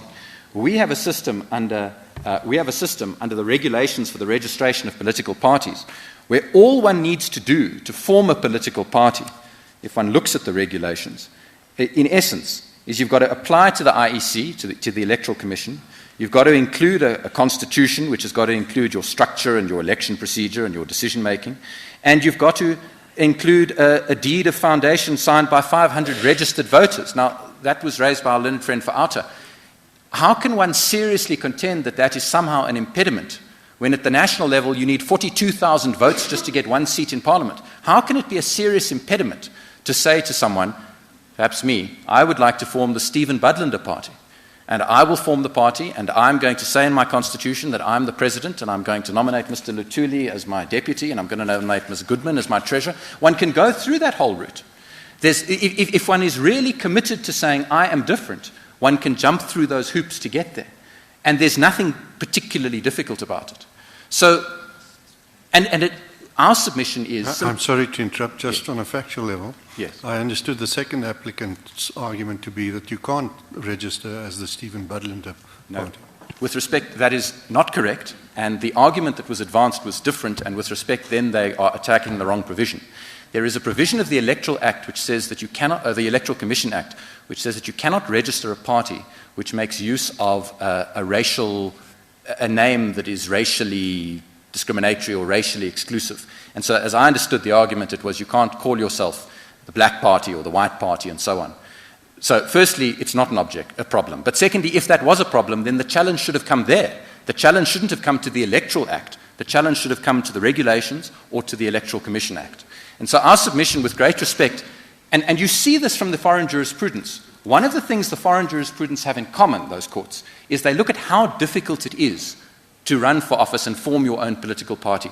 In this country, for good reason and very laudably, it is extremely easy. But, Mr. Budlander, what about the situation of the second applicant? And I would imagine there would be many people like her who do not want to even be associated with political parties. And the reason has been given, and I think is quite cogent.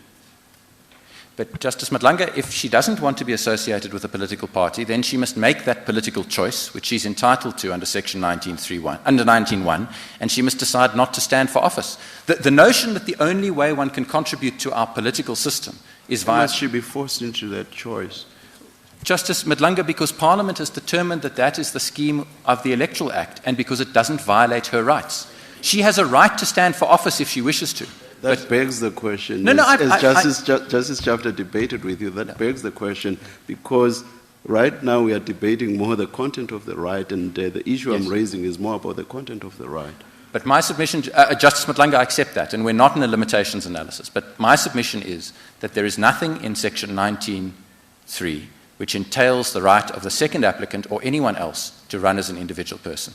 And if she wants to form the Chantal Dawn Ravel party, then she's entitled to do so, and she can pick who she wants to do it with. And doesn't, and the reason given is that as a leader of the nation, she doesn't want to be partisan, because even if in the objects of the party she were to say, as the leader of the nation that she leads, this is what I want to advance. Yes. But once you push a political agenda as a party, you are bound to estrange some members of the very nation that you lead. But and she says cogently, I just do not want to be. But Justice Madlanga, with respect, her position is then contradictory, because you can't be elected to political office and not push a political agenda. I could understand a position which says the Queen doesn't run for Parliament. I can understand a position which says I would prefer not to join the ANC or the DA. But you can't have a position which says I'm non-political and I want to run for Parliament. That is an inconsistent approach, with great respect. And so she must make her decision. And either she must run via an existing party, or she must form her own party which espouses non-partisan approaches, or she must elect to make her political choices in a different way.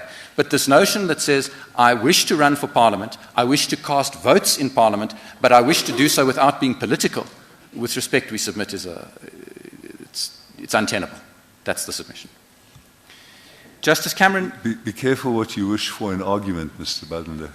You may get it back later from this court. Indeed. But Mr. Budlander, why would it be wrong at provincial and national level, but the same person can do the same at municipal level? Because, Justice Jafta, the Constitution, and I want to come to a point raised by our learned friend Ms. Goodman on that score, because the Constitution deals differently. Well, let me say this, let me take a step back. There is nothing impermissible about having a different electoral system at local level from national and provincial. There's nothing irrational about that, there's nothing constitutionally impermissible. And in our system, for better or for worse, the Constitution itself distinguishes between what happens at national and provincial level on the one hand and local level. Now, there is a debate about how important that distinction is and what it means, and that was the question raised by Justice Madlanga. But we're not with respect in a world of rationality here.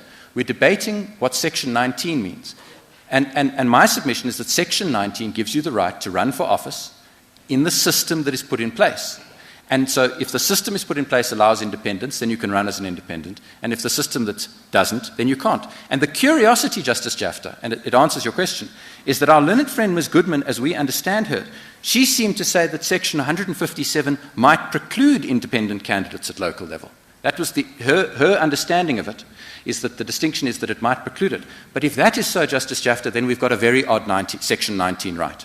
Because then you've got a Section 19 right to run at national and provincial level, but you don't have a Section 19 right to run at local level. With respect, we submit that the better reading is that Section 19 doesn't speak to this issue at all. Section 19 says you have a right to run for office in terms of the electoral system then put in place by Parliament. And if Parliament puts in place a system for independence, then you can run there. And if Parliament doesn't, then you can't run there as an independent. So our submission is that is the appropriate understanding.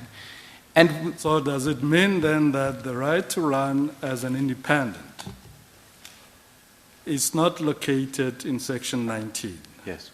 But it's located in the electoral system? Correct. It's not a constitutional right. Okay. It is a statutory right which is conferred by Parliament and which Parliament can confer or take away without violating the Constitution. With respect, that's precisely the point. Justice Cameron, just to wrap up on the Section 19 point, we've heard what our learned friend has said, our learned friend for the first applicant has said about the ICCPR. We would, with respect, simply say that the ICCPR itself doesn't answer the question. It is in similar terms to what we're dealing with here. So our learned friend then seeks to rely on the Human Rights Committee's interpretation.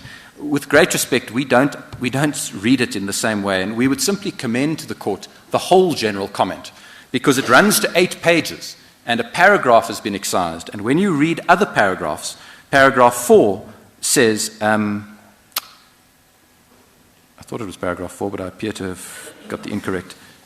I beg your pardon, it's paragraph 21.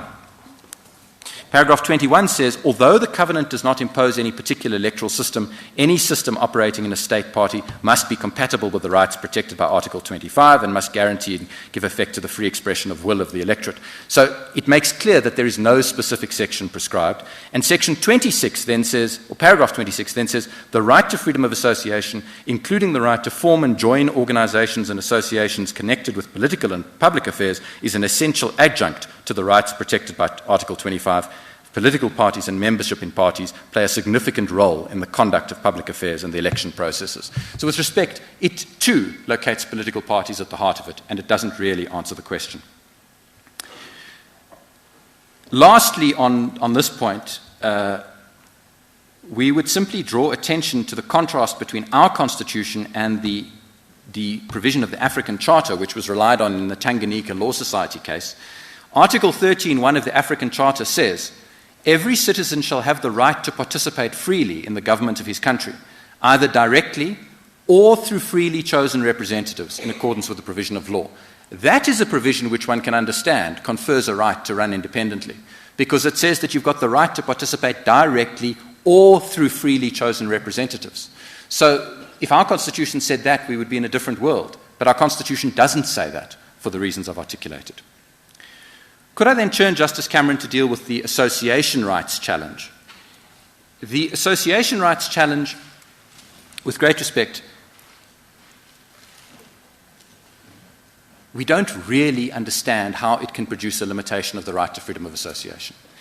It would be different if there was a limited number of political parties and you had to join those parties. But when one has a right to form one's own association and the requirements are so low, it is just, with respect, impossible to understand what aspect of the right is breached by having to form that party. You are not being compelled to join someone else's party. You are entitled to join your own. And there is no limitation, certainly no material limitation of freedom of association involved. And we've gone to explain how easy it is. And again, the contrast, this argument really seems to rest on the Tanganyika Law Society case, but again the contrast between the African Charter and our Constitution is telling.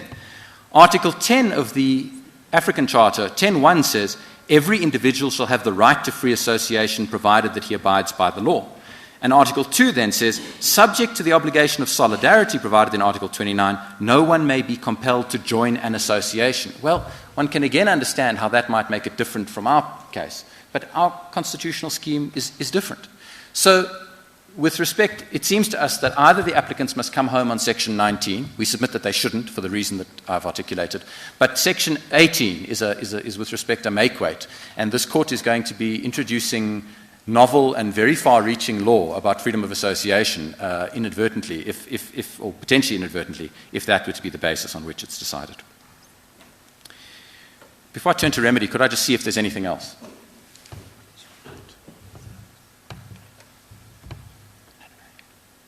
So in a nutshell, before I turn to remedy, our submission is this. Section 19 confers a right to vote and it confers a right to run for office, but it does not deal with the question, and it confers that right on individuals. It makes clear that there are individuals who are rights bearers, but it does not deal with how that right is to be exercised. That is the question that this court says again and again in New National Party and A Party is within the peculiar remit of the legislature, and therefore there is no limitation of rights. If we are wrong on all of that, and there is a need for a remedy, we would only make 2 points. The first is that our learned friends for the applicants initially sought to have this court lay down guidelines on how the legislation should be fixed, but in answer to Justice Jafta's question, our learned friend thought the better of that, and with respect, he was right to do so. This court has made clear time and time again that when there are multiple ways of resolving a constitutional defect, one should not the court will not lay down how that is to be done. The court will leave it to Parliament. And our learned friend for Outer helpfully made the point that, in fact, when you understand the different requirements about proportional representation and constituency and who's allowed to stand, her answer was this could be combined in a variety of ways. On that score, we agree with respect. So if the court is against us, the court should do no more with respect than declare that the Electoral Act is unconstitutional because it fails to make any provision for persons to run as independents, and that will allow it for Parliament to determine, is there going to be a constituency system? Is there not going to be a constituency system? Is an individual simply going to be treated like a political party? How's it going to work? With respect, the court shouldn't go any further, and it would be, in our respectful submission, inappropriate to do so, because you can bet that whatever system gets put in place, there will then be debates and challenges coming down the track to deal with those, and the court should not anticipate those in our respectful submission. Could I just ask, if we make that finding in the substance of the judgment, yes, to say that there should be provision for independent candidates, yes, would that still leave open the possibility for Parliament to actually not to grant it or not to incorporate it in new legislation and set out in one way or another why it justifies that decision? I suppose it would, Justice Froneman, but with respect, the court would have to make that very clear, because the judgment is liable to be interpreted as requiring it. But I suppose if the court found 19... Sorry to interrupt. What concerns me is that the present legislation doesn't deal with it at all. No, it's correct with respect. It was assumed that independent candidates cannot even be considered. Yes. So if we say to Parliament, they must be considered, do we say it in a form that says you must consider it and give them the right, or do we say you must consider it and then decide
prevent election calamity.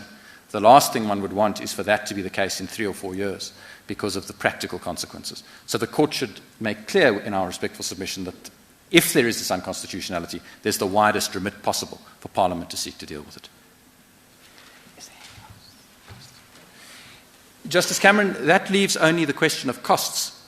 Our respectful submission is that the IEC doesn't seek costs, but the IEC should also not be mulcted in costs.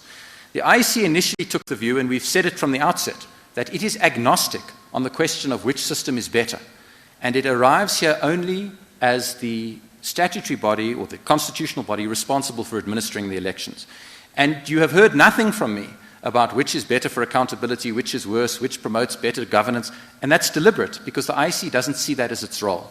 But the IEC does see it as its role that it should come to court and advance submissions on the proper constitutional principles, because that is its duty under Section 165(4) of the Constitution. And we respectfully submit that its role has been valuable in that regard. We submit that if there is to be a costs order, the costs award should be paid by the Minister of Home Affairs, who is the minister responsible for the administration of the Act. It should not be paid by the IEC. And of course, if the challenge is dismissed, the IEC seeks no order as to costs. We've given you the reference to this court's judgment in Pioneer Foods about the appropriate question of costs. It's not directly on point, but I do think it's a helpful and important insight. The IEC is budget constrained and it wishes to continue assisting courts. It shouldn't be in our submission that every time the IEC comes to court to try and assist on the proper principles, it runs the risk of an adverse costs order, because that will inevitably be a disincentive to the IEC coming to do so. And we submit, and we hope that one way or another the court has benefited from the IEC submissions. Justice Cameron, those are our submissions. Thank you, Mr. Badlander. Mr. Toby. My colleague from the speaker wants to say something. Mr. Vasson, I apologize. I thought that you were here just to observe, but certainly we give you audience. Thank you, Justice Cameron. It's just to address two issues, if I may.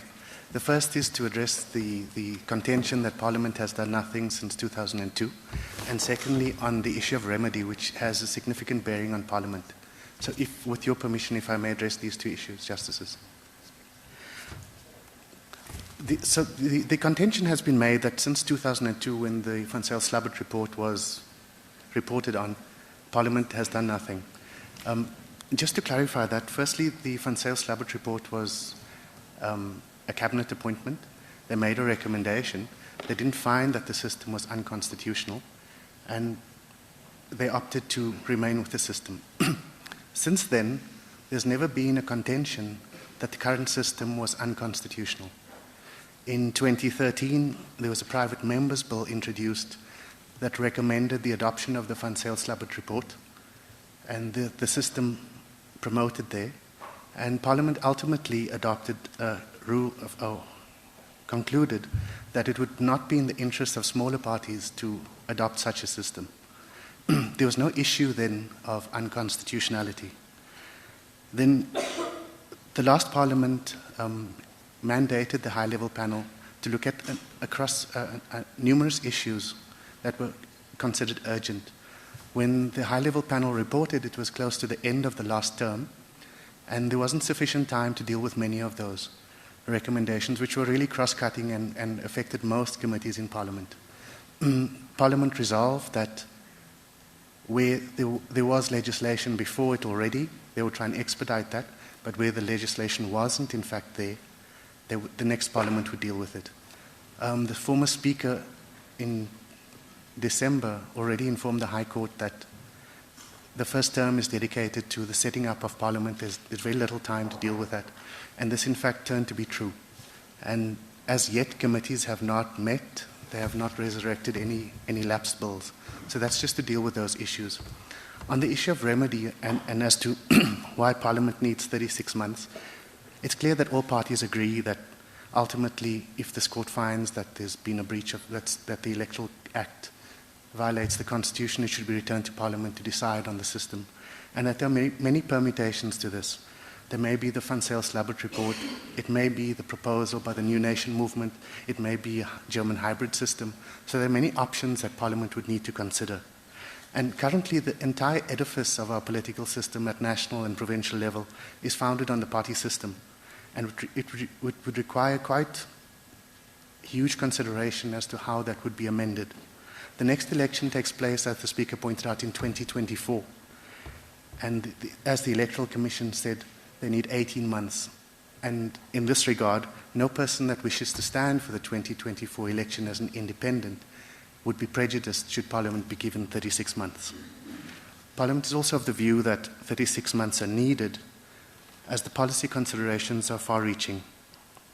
It not only affects all adults currently, but also future voters, and the impact is quite great in terms of the dicta in terms of Doctors for Life. You know, it has a huge impact, and Parliament, to facilitate this, requires 36 months. So it's in order that that Parliament may fulfill its Section 59 and 72 obligations that this is requested. On average, Parliament says that a bill takes 1 to 2 years to process, and the nature of this bill would be considerably longer. The Speaker has said in her affidavit that it would be preferable that the Executive introduce the bill because it has such a huge impact, it would have budgetary impacts, etc. So government would first need to draft the bill, fulfill its own public participation requirements, then the bill would be introduced. Another issue that has come up since the Speaker has filed the affidavit, in December 2018 in SA Veterinary Association versus the Speaker, this court has ruled that once public submissions are made and an amendment is made on the bill, further submissions have to be made. So this is still untested as to how Parliament can now cope with the time constraints, because if further amendments are made, it would necessitate even further public participation, and this would extend the process. And at its heart, this is a matter about Section 19 rights that are being infringed. And in Doctors for Life, this court held that the right to political participation is given not through only political rights as guaranteed in Section 19, but imposing on the legislatures the obligation to facilitate public participation in the lawmaking process. Similarly, Justice Sachs said that all parties interested in legislation should feel that they have been given a real opportunity to have their say. So in this regard, Parliament requests 36 months. Those are my submissions, unless there are any further questions.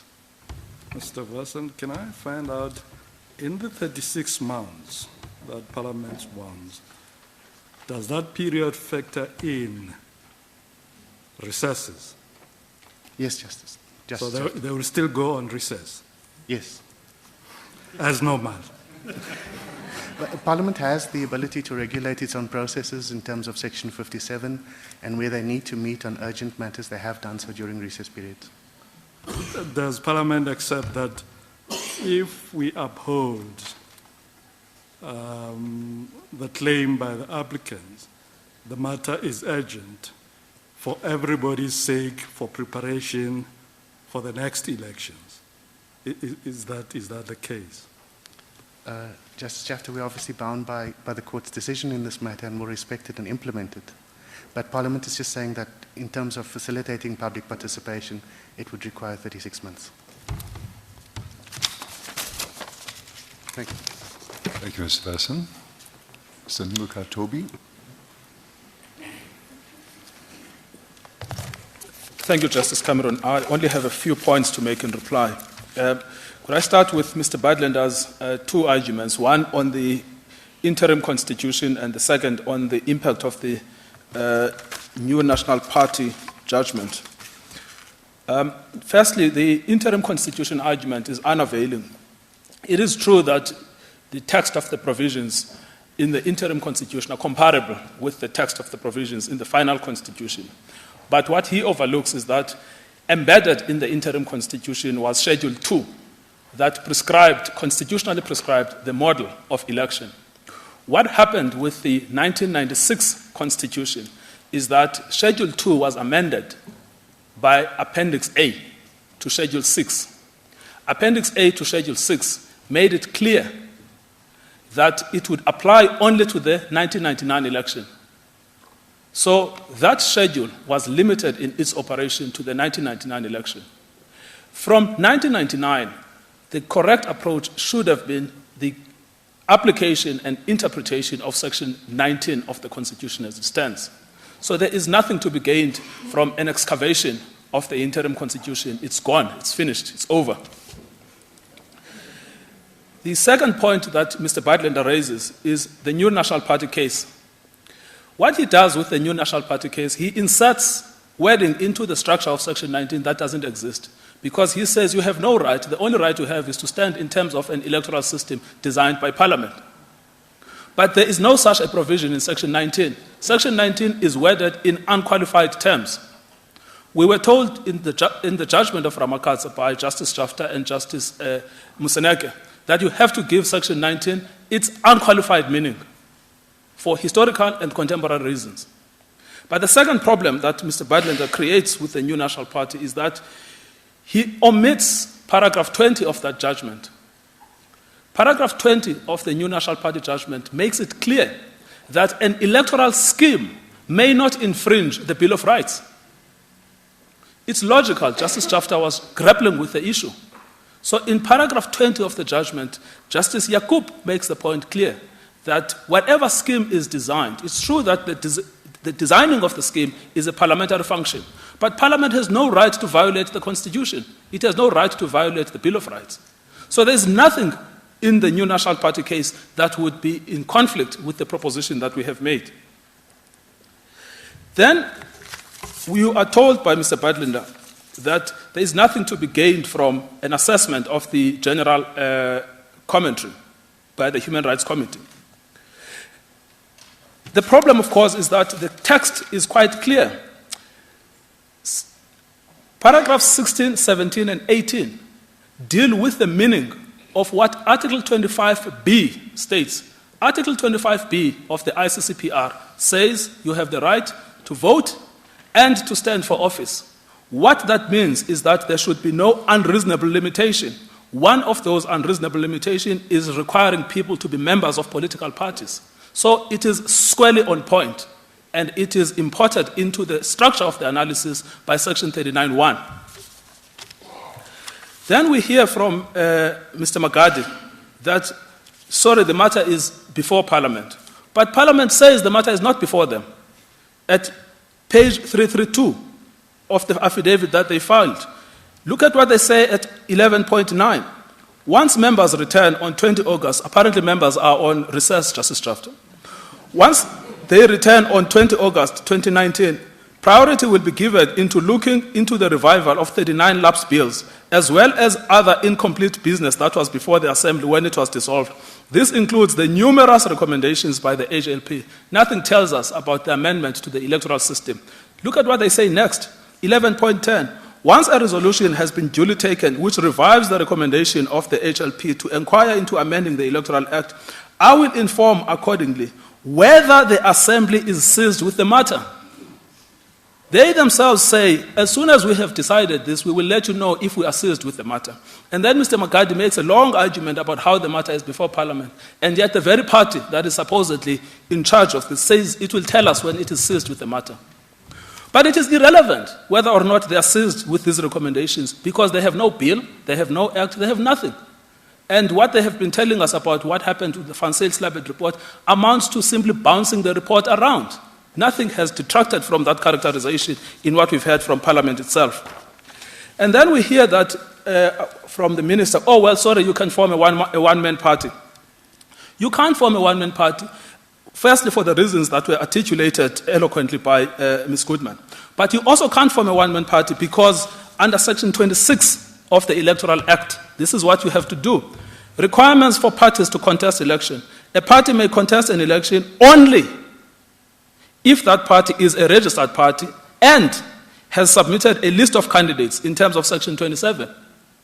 There is no provision for a one-man party. What are you going to do? Say, I'm one party, here is a list of my candidates.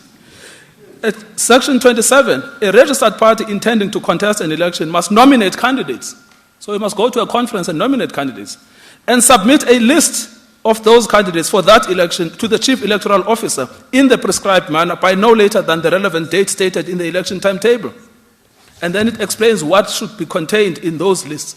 It's clear that the system, as Justice Fronneman pointed out, is designed for political parties. And it's clear that it is utterly absurd to suggest that a one-man party can function in the system that is prescribed by Section 26.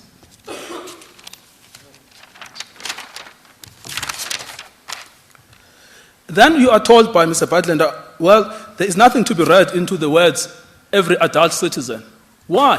Why is there nothing to be read into the plain text of the Constitution? Then again, he says, well, Section 19.1 adds nothing into the right, but Section 19.1 is everything, because it is that section that gives us the freedom to make political choices. And as we made at the beginning, we may decide not to join political parties. But that does not mean we do not want to participate in the political future of our country. And this is really what this case is about. It's about inclusion. It's unclear to us, Justice Cameron, why the IEC doesn't want to pay the cost of this, jointly and severally with the minister. They told us in the affidavits that they would be agnostic. We took that to mean that they will not oppose us. But they have engaged in a full opposition to the application. If the minister goes down, the IEC should be held with the minister jointly and severally liable. The IEC, we must remember, is meant to host an election regardless of what system is chosen. It is not up to it to oppose an application of this nature.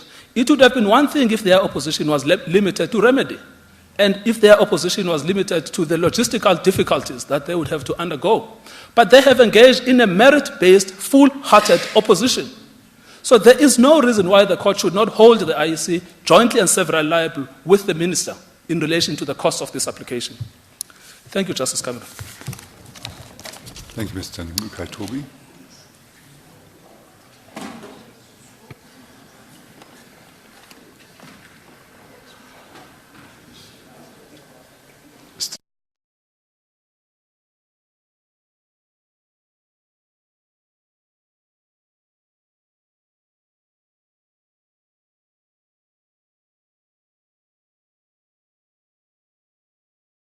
Submissions that we made on behalf of the second applicant. And to the extent that there was a need to reply to anything else, my learned friend acting on behalf of the first applicant has dealt with that. So there's nothing that we really want to reply to, save for one issue, and that is there was a very detailed document annexed to the first amicus curiae's submissions to the court, the Friedman report. The unfortunate thing about the Friedman report is, of course, that it has come before you and we've never had an opportunity to respond to it, whether by way of affidavits or otherwise. If the court feels inclined to take the Friedman report into account, then we would simply urge the court to read that report extremely carefully, because that report does not say that individual candidacy does not promote accountability. What it says is that independent candidacy cannot guarantee accountability, and that's perfectly understandable. Also, insofar as the survey is concerned that the Friedman report refers to in relation to local government, we'd urge you again to look very carefully at what he says about that survey, because his conclusions are, with respect, suspect. But I make no further submissions in that regard, and thank you, Lordships. Thank you, Mr. Nelson. The court is indebted to counsel for the array of very incisive and helpful arguments, and the court adjourns. Judgment is reserved.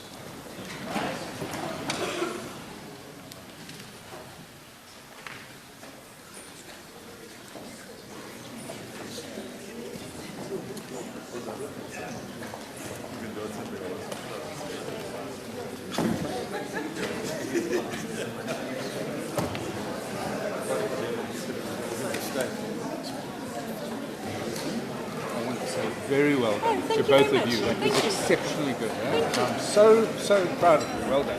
Really good. Very good. I'm very pleased with it. Yeah. Thanks. It was fun.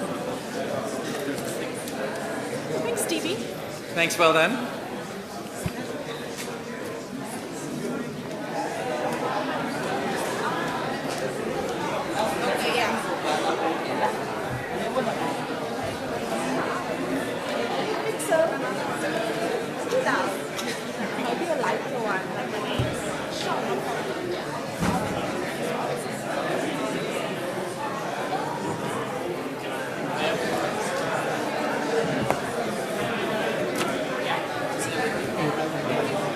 This is not ours, right?